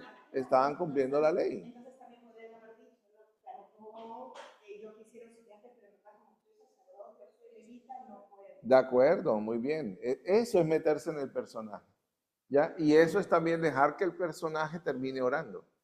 Ahora, evidentemente, tú no eres ese personaje. Cuando tengas que orar, tienes que tienes que dejar salir de ti lo que hay dentro de ti. Muchos de nosotros siempre hacemos súplica, ¿verdad? Y estamos quejándonos de todo, y Señor, ayúdame, ay Señor, que venga rápido el cacombi, ay Señor, que tal cosa, ay Señor, que tanto frío, ay Señor, que tanto calor, ay Señor, todo el tiempo así, ¿no? ¿Verdad? Entonces, no, mete un poquito de acción de gracias, de alabanza, de confianza, ¿verdad? Pongo, Señor, el examen del viernes en tus manos, ¿verdad? Manda tu Espíritu Santo. Sí. No, en serio, o sea, la oración tiene que reflejar nuestra realidad, ¿ya? Ahora, evidentemente, ¿dónde se nutre? Sí, en esa realidad, pero también, como decimos, esta es una escuela que nos forma en la oración. ¿Cómo oran los personajes? ¿Cómo ora el salmista? ¿Con qué acciones? Por ejemplo, hay un personaje que dice: Jesús, hijo de David, ten compasión de mí. Pues aprendan a orar así, díganlo. Y díganlo continuamente, continuamente, continuamente. Hay un libro muy bonito que se llama El peregrino ruso, ¿ya? Y el peregrino ruso es la historia de un hombre que busca orar más completamente, más plenamente a Dios. Entonces empieza con la respiración y dice, Jesús, hijo de David, ten compasión de mí. Jesús, hijo de David, ten compasión de mí. Hasta que pasa al corazón, a los batidos del corazón. Evidentemente que ya te quedan cortas las palabras, porque no sabes cuánto tendríamos que tenerla acá, más o menos para Jesús, hijo de David, ten compasión de mí. Jesús, hijo de David, ten compasión de mí. Pero lo que él quería es que todo en él se hiciera consciente de la oración que podía dar a Dios. O sea, la alabanza o la oración que salía fuera una expresión de todo su ser, ¿no? Ese es uno que se llama el peregrino ruso. ¿Cómo uno sabe que hay una buena meditación de la lectio divina? Es decir, todo lo positivo termina. ¿Cómo uno sabe que ha hecho una buena meditación de la lectio divina? Cualquier cosa positiva que yo saco de la interpretación significa que necesariamente es cierto, o cómo puedo yo estar seguro o relativamente seguro que he hecho una correcta interpretación. Bueno, ¿cómo estás seguro que comiste bien? Es así de simple. Cuando dices, me gustó la comida, ¿qué quieres decir? Te sientes satisfecho. Te llenaste, o sea, tenías hambre y ahora te sientes bien. ¿Otra cosa?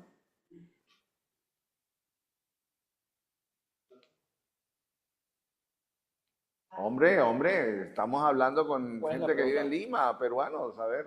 Ustedes son muy fregados para la comida. Ustedes se fijan en todos los detalles, si tiene mucho ají, no tiene ají, si tiene, sabe así o no sabe así. Por ejemplo, ¿qué le piden a un pollo? Para que esté bien hecho. ¿Qué? Que tenga la calidad. ¿Cómo? ¿Pero cómo lo evalúas? ¿Qué dices Por el tú? sabor. Sabor. Textura. Que esté jugoso, por ejemplo, que no esté seco, ¿verdad? La presentación, muy bien. ¿Qué otra cosa? Vámonos ahora para el arroz con pato. ¿Qué tiene que tener un arroz con pato para que sea bueno? El pato, que no huela tan fuerte, ¿verdad? Que más que esté blandito, porque tiende a ser muy duro. ¿Perdón? Chicha de jora, eloche, bueno. A ver, es muy importante lo que dices porque ¿cómo sabes tú que algo te gustó cuando te quedó esa sensación? Es el mundo de las sensaciones. La espiritualidad tiene que ver con las sensaciones, tiene que ver con el mundo de lo que no puedes expresar. Me sentí bien, me sentí pleno, me siento cada vez más llamado, más de alguna manera retado en mi vida. Sentí la presencia de Dios cercana, me siento consolado, me siento en paz, siento esperanza, siento que el Señor me iluminó. Hay mil cosas que tú puedes decir de la oración. En el caso de la lección sería ideal que se te quedara una frase de la escritura, segura del texto del día, ¿ya? Y así como dije esa de Jesús, hijo de David, ten compasión de mí, que también se te quede una frase de ese evangelio del día, ¿ya? Eso digo yo, por ejemplo, cuando nosotros hacemos los salmos y ya nos volvimos expertos en el tema de laudes, vísperas completas y después ya también hora intermedia y otra cosa, lo hacemos a la carrera, Es importante dejar un momento entre salmo y salmo que te permita, que fue lo que acabo de rezar. ¿Qué frase hay? ¿Qué estaba diciendo? ¿Estaba rezando, dando gracias, pidiendo? ¿Qué estaba haciendo? ¿Ya?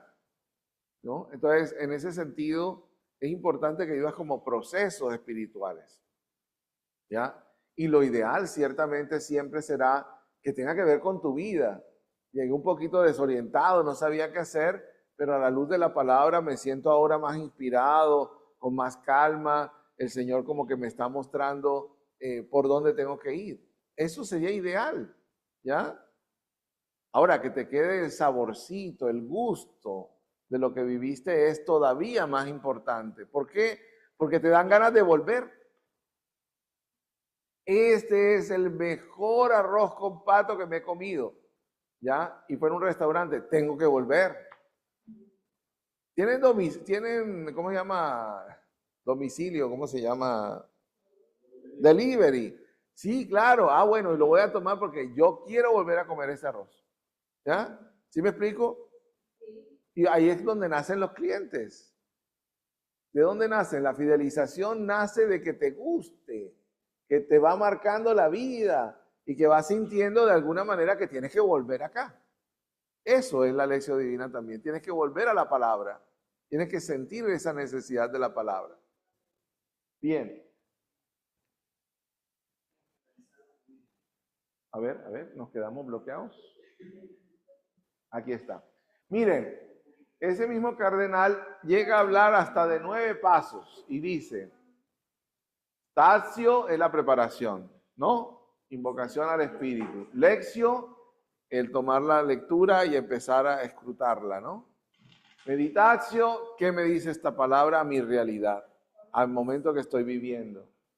Oratio, ¿qué me hace decir esta palabra? Lo que decíamos, una oración de acción de gracias, una oración de perdón, perdóname, yo me siento identificado como ese sacerdote que está indiferente o se preocupa mucho por sí mismo y se olvida de la gente, ¿verdad? Y así podrías decir otras oraciones, hasta llegar a vivir la experiencia del encuentro personal con Cristo, ¿ya? Sentir la presencia de Él. ¿Cómo se siente? De 1000 maneras. A veces el silencio ayuda, a veces una imagen ayuda, a veces un canto, pero la idea es que no pases tan rápido. Date un momento para sentir que Jesús está allí y te escucha, ¿ya? Y que esa fue su palabra y que te habló al corazón. Pero Él dice, hay que volver a la tierra. Y para volver a la tierra, a nuestra propia realidad, entonces, ¿qué sentiste al contemplar? Consolación. ¿Ya? Una profunda paz. ¿Ya? Me siento más confiado, más claro en lo que estoy buscando, ¿no? Discrecio. ¿Qué me quieres decir para mi realidad concreta? ¿Qué me estás queriendo de alguna manera empujar a vivir o a hacer? ¿Cómo de alguna manera también discierno lo que esta palabra y tu presencia están llevando a mi vida? Hay mucha gente que decide grandes cosas en la oración, ¿verdad? Decide pedir matrimonio, decide casarse, decide, ¿cómo se llama?, ser sacerdote, religiosa, dedicarse a una misión, hacer un gran proyecto, ¿verdad? Hay personas incluso que se abren a la vida en el sentido de decir, vamos a tener un hijo, ¿ya? O decir, por ejemplo, no, me voy a dedicar, me cambio de trabajo o me quedo en este trabajo. Pues sí, vas a buscar las cartas, vas a buscar la divina, la ¿qué? Yamahuasca, ¿la qué? ¿Ah? Ayahuasca. A ver qué me dicen los espíritus. No, hombre, no, discierne con el Señor, deja que Él te ayude. Y eso es lo que hace la discreción. Deliberatio es tomar la decisión y acción, pues ejecutarla. O sea que la lección también está relacionada con momentos importantes de la vida. Con el día a día, pero también con momentos muy importantes que implican incluso tomar decisiones. Ahora, ojo, 9 pasos es bastante. Entonces tú dices, no, ya 9 pasos es como para un día, o un retiro, o un tiempo más prolongado de meditación, o sea, es disponible, ¿verdad? Entonces yo voy a hacer los 4 pasos, o yo voy a hacer uno de estos pasos, porque estamos, por ejemplo, si estamos en una reunión de planeación, es muy importante de pronto hacer una consolatio, discrecio, deliberatio, acción, ¿no? Podría ser interesante. Bien, aquí hay otra forma, es otra escala y tiene también 8 pasos. Solo que, miren, aquí empezó también statio, lectio, meditatio, oratio, contemplatio y después discrecio y aquí incluye otro, colatio. ¿Qué es colatio? Poner en común lo que el Señor está dejando en mi corazón al final de este ejercicio, o sea, de este método de la lección divina. Y finalmente, acción. Entonces, cada uno de alguna manera puede ir discerniendo cómo hacer el camino, ¿no? Algunos de nosotros nos gusta en el camino parar en todas partes. Hay gente que no. Solamente cuando tiene que ir al baño, ¿ya? Y entonces, no, pero es que mira qué bonito este lugar y mira qué bonito. Entonces, si vamos de aquí a Paracas, no te alcanzan 20 horas, ¿ya? Hay gente que es así, que le gusta parar en todos lados, comer de todas las cosas. Bueno, tiene el tiempo del mundo, ¿ya? Pero hay otros que quieren ir directamente. Entonces, también puede suceder que tú insistes más en un paso que en otro. Pero lo ideal sí es eso, que te prepares. A ver, por ejemplo, aquí a varios de ustedes les gusta el deporte. ¿Cuál es la dificultad de practicar un deporte sin statio, sin preparación? Claro, a mí me pasó. Yo estaba aprendiendo a jugar tenis. Estaba más flaquito, ¿no? Pero el asunto es que no entendía que yo tenía que antes hacer ejercicios de estiramiento, de calentamiento, porque hay una cosa muy clave en el tenis. ¿Cuál es? Tú pasas de cero, estás así, ¿ya? A correr a la bendita red que está ahí en la mitad del camino y tienes que agacharte. Y yo lo hice sin preparación y me quedé doblado, ¿verdad? Me gané una lumbalgia que me tuvo una semana en cama. ¿Qué pasa cuando no estás preparándote bien? Que no rindes, que te haces daño, ¿verdad? Entonces te aburres, te cansas, te duermes, no te gusta, estás todo el tiempo distraído, tienes muchas cosas en que pensar. Pues la clave en la estacio es que si no lo haces, no avanza el proceso. Y lo mismo puede suceder con cada paso si lo sabemos realizar. Bien, vamos paso a paso. Hay un tema que no lo hemos tratado, pero tiene que ver con la statio. Y es que cuando vas a hacer algo importante, por ejemplo, una lección comunitaria, vamos a hacer un día de planeación, entonces empezamos por la lección, estamos en una jornada de retiro, ¿verdad?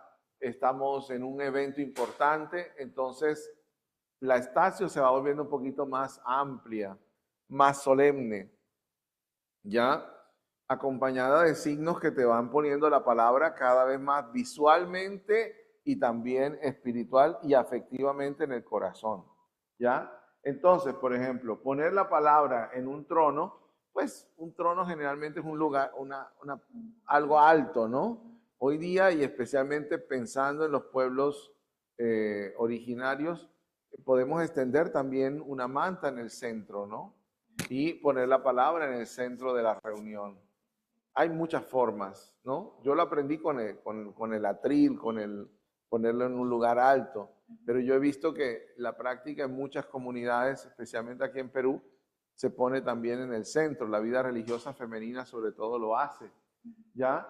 Entonces, es poner en un lugar destacado la palabra, ¿ya? Es el centro, visualízalo. Dice, la palabra es siempre el centro. ¿Dónde está? No, nadie trajo Biblia, nadie se interesa en la Biblia, ¿verdad? Y no ponemos nada. Entonces no se ve que es importante. No se ve. ¿Ya? A ver, si usted vuelve a la comida, porque es lo que más nos mueve a todos, y además ya está haciendo hambre. Yo acabé de comer, así que no tengo problema. Pero ustedes sí me imagino que están con un poquito de ganas de comer alguna cosa. Pero imaginemos el plato que más nos gusta. A mí ya no me gusta mucho la carapulcra, pero a algunos los mata la carapulcra.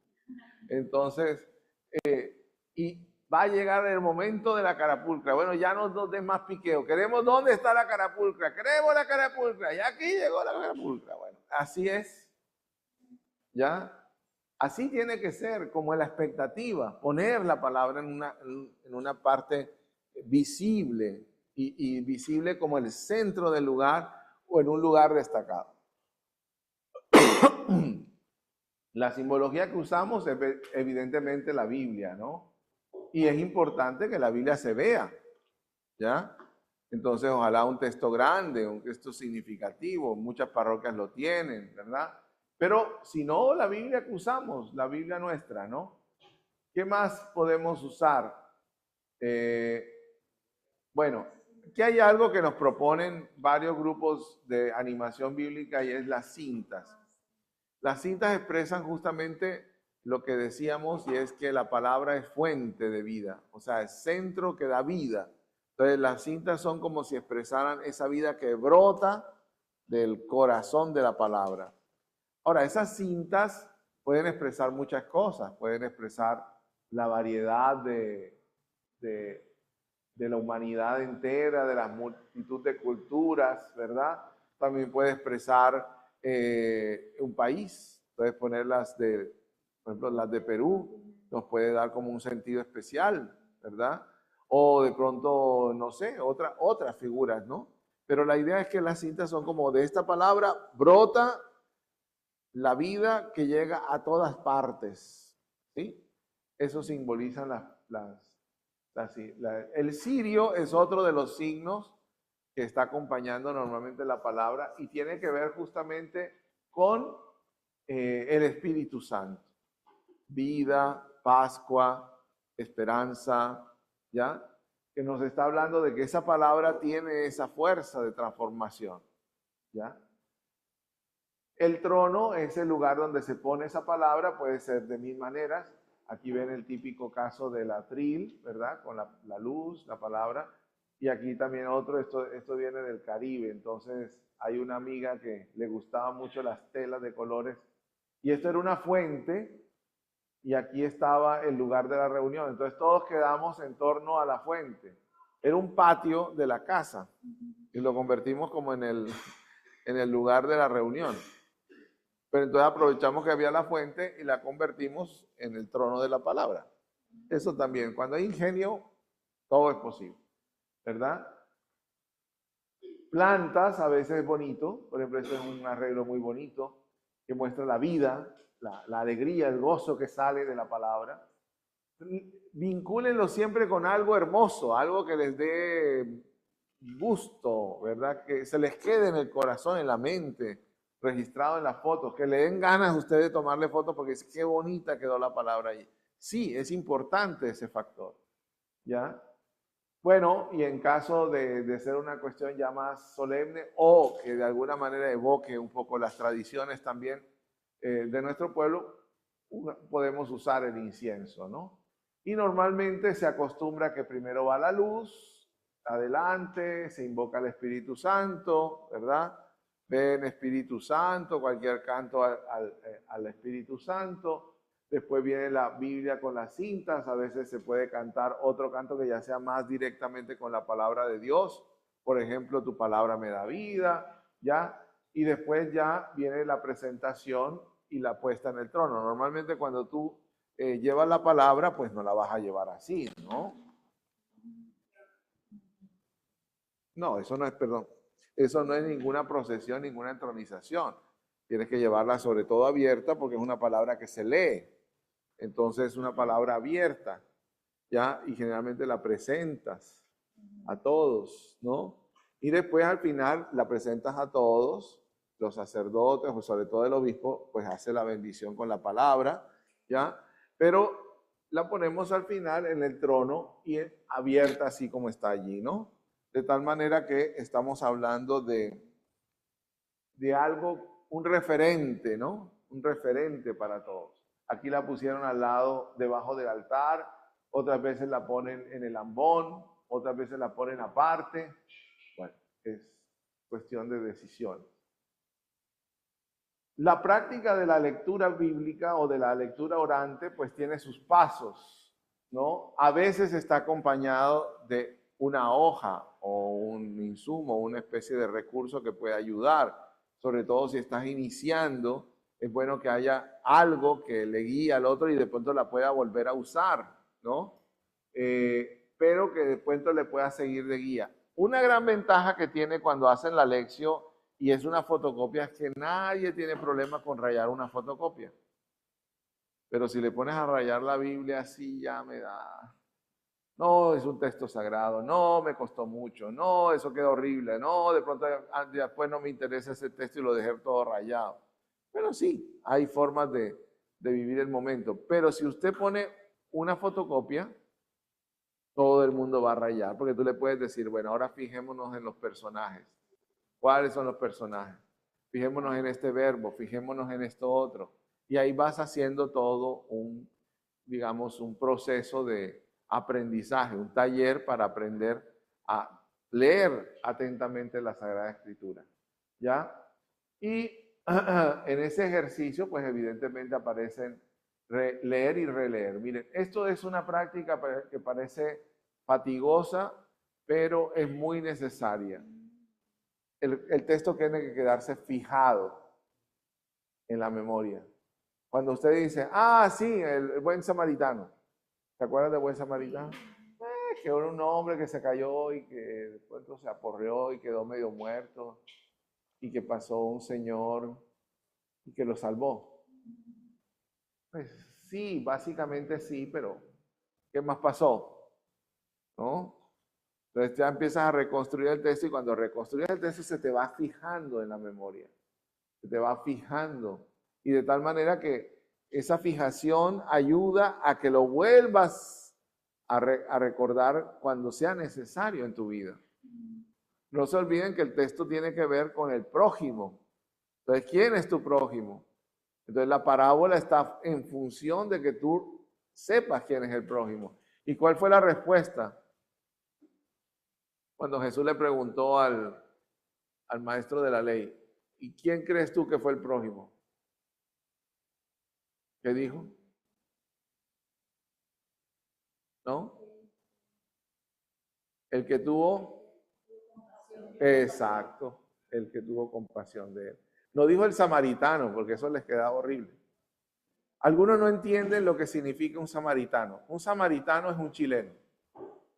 Si yo les hablo a los peruanos de los chilenos y empiezo a decir que los chilenos se han hecho cosas buenas y que han rescatado lo que ustedes no han querido rescatar, allí nos empezamos a entender qué significa un samaritano para un judío. ¿Ya? Porque estás acostumbrado desde niño a escuchar en las clases que los chilenos son los malos de la película peruana. ¿Ya? Después de los españoles, y algunos ni siquiera los españoles, sino son los chilenos los que más daño nos hicieron. Entonces, todo lo que sea chileno lo vas a comprar, ¿verdad? Lo vas a comprar, pero no necesariamente te va a generar empatía, ¿sí? Y más si hablamos del tema del pisco o de otro tema así tenso, entonces ya nos genera particular. Entonces Jesús le dice, a ver tú, judío, dime, ¿quién fue realmente el prójimo? No va a decir él, el samaritano. El que hizo el bien al otro, ¿verdad? Ya, basta. Entonces, haz tú lo mismo, le dice, ¿no? No le dijo tampoco, haz como el chileno. No le dijo, no haz como el samaritano. Pero siempre que piensen en el samaritano, piensen en un chileno. En serio, en serio. Es la mejor forma para un peruano, para un colombiano no significa nada. Tendríamos que buscar algún referente. Algunos piensan que son los venezolanos, pero nosotros no hemos tenido guerra, ¿no? Ni expoliación, porque ustedes estuvieron en expoliación también. Se saquearon todo. Entonces, el tema es justamente alguien malo que a usted no le guste. Ustedes serían los malos para la película de los ecuatorianos. Si estuviera hablando de la ecuatoriana, dijera, piensen en un peruano. Y funcionaría. ¿Ya? Para los chilenos sería, piensen en un argentino. ¿Ya? Para los argentinos, piensen en un chileno. Y así, más o menos funciona el mundo. Siempre hay alguno que es como el samaritano. Pues Jesús pone eso para provocar. ¿Y por qué lo pone para provocar? Para que no se les olvide nunca. ¿Ya? Entonces cuando yo les digo, piensen en un samaritano como un chileno, ya no se les va a olvidar, ¿verdad? El asunto es que esa es la forma de ir explorando. ¿Qué me dice el texto? Es la meditación. No te puedes quedar solamente en aprender el texto porque entonces o se vuelve un ejercicio académico, intelectual, o terminas sabiendo mucho de la Biblia, pero esa Biblia no te habla a tu realidad. Y eso es lo que queremos, que nos hable a nuestra realidad. La oración, ¿qué me hace decir el texto? Por lo tanto, ¿qué oración brota de mí? Por eso les dije un poco, ubíquense cada personaje. La contemplación es la moción del espíritu. Con frecuencia el silencio ayuda, pero vuelvo a repetir, cuanto más es difícil el tema del silencio, pues lo vas acompañando con música, lo vas acompañando con algo que te ayude a meditar, o sea, a que la gente entienda que Cristo está presente. Algunas veces es bueno acompañar, por ejemplo, la adoración del Santísimo con una lección divina. Queda precioso, queda perfecto.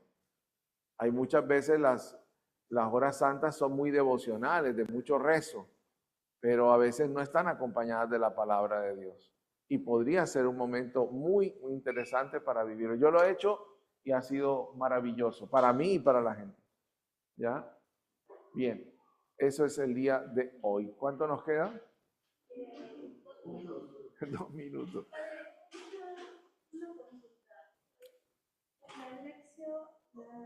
La lección divina, entonces, ¿inicia con la lección o inicia con la estancia? En Wigo dice la lección, pero hoy día casi todos hacemos, porque sabemos que no podemos empezar de cero. O sea, venirte, bajarte de la combi, así toda, ya vuelta nada, ¿verdad? Y con todos los olores y con que te iban a robar y toda la cosa, llegas aquí y ya lección. No, te vas a concentrar, vas a llegar muy agitada. Entonces necesitas primero reposarte y segundo justamente dejar que el Espíritu te ayude en el proceso. ¿Alguna pregunta del examen para mañana?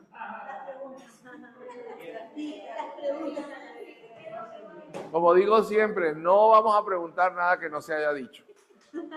Y casi todo no solo lo he dicho, sino que lo he repasado y así como, ¿verdad? Insistido. Son preguntas, ustedes saben, cerradas, o sea, tal cosa y después dices A, B, C, D, E, ponga una X, ¿ya? Capciosas, ¿como qué?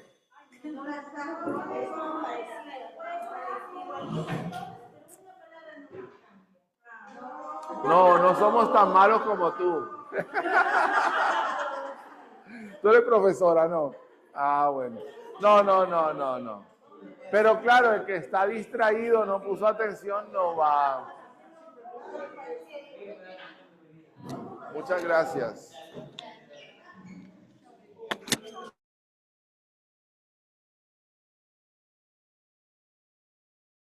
Muchas gracias con todos. La reunión ya ha terminado. Tengan una muy buena noche.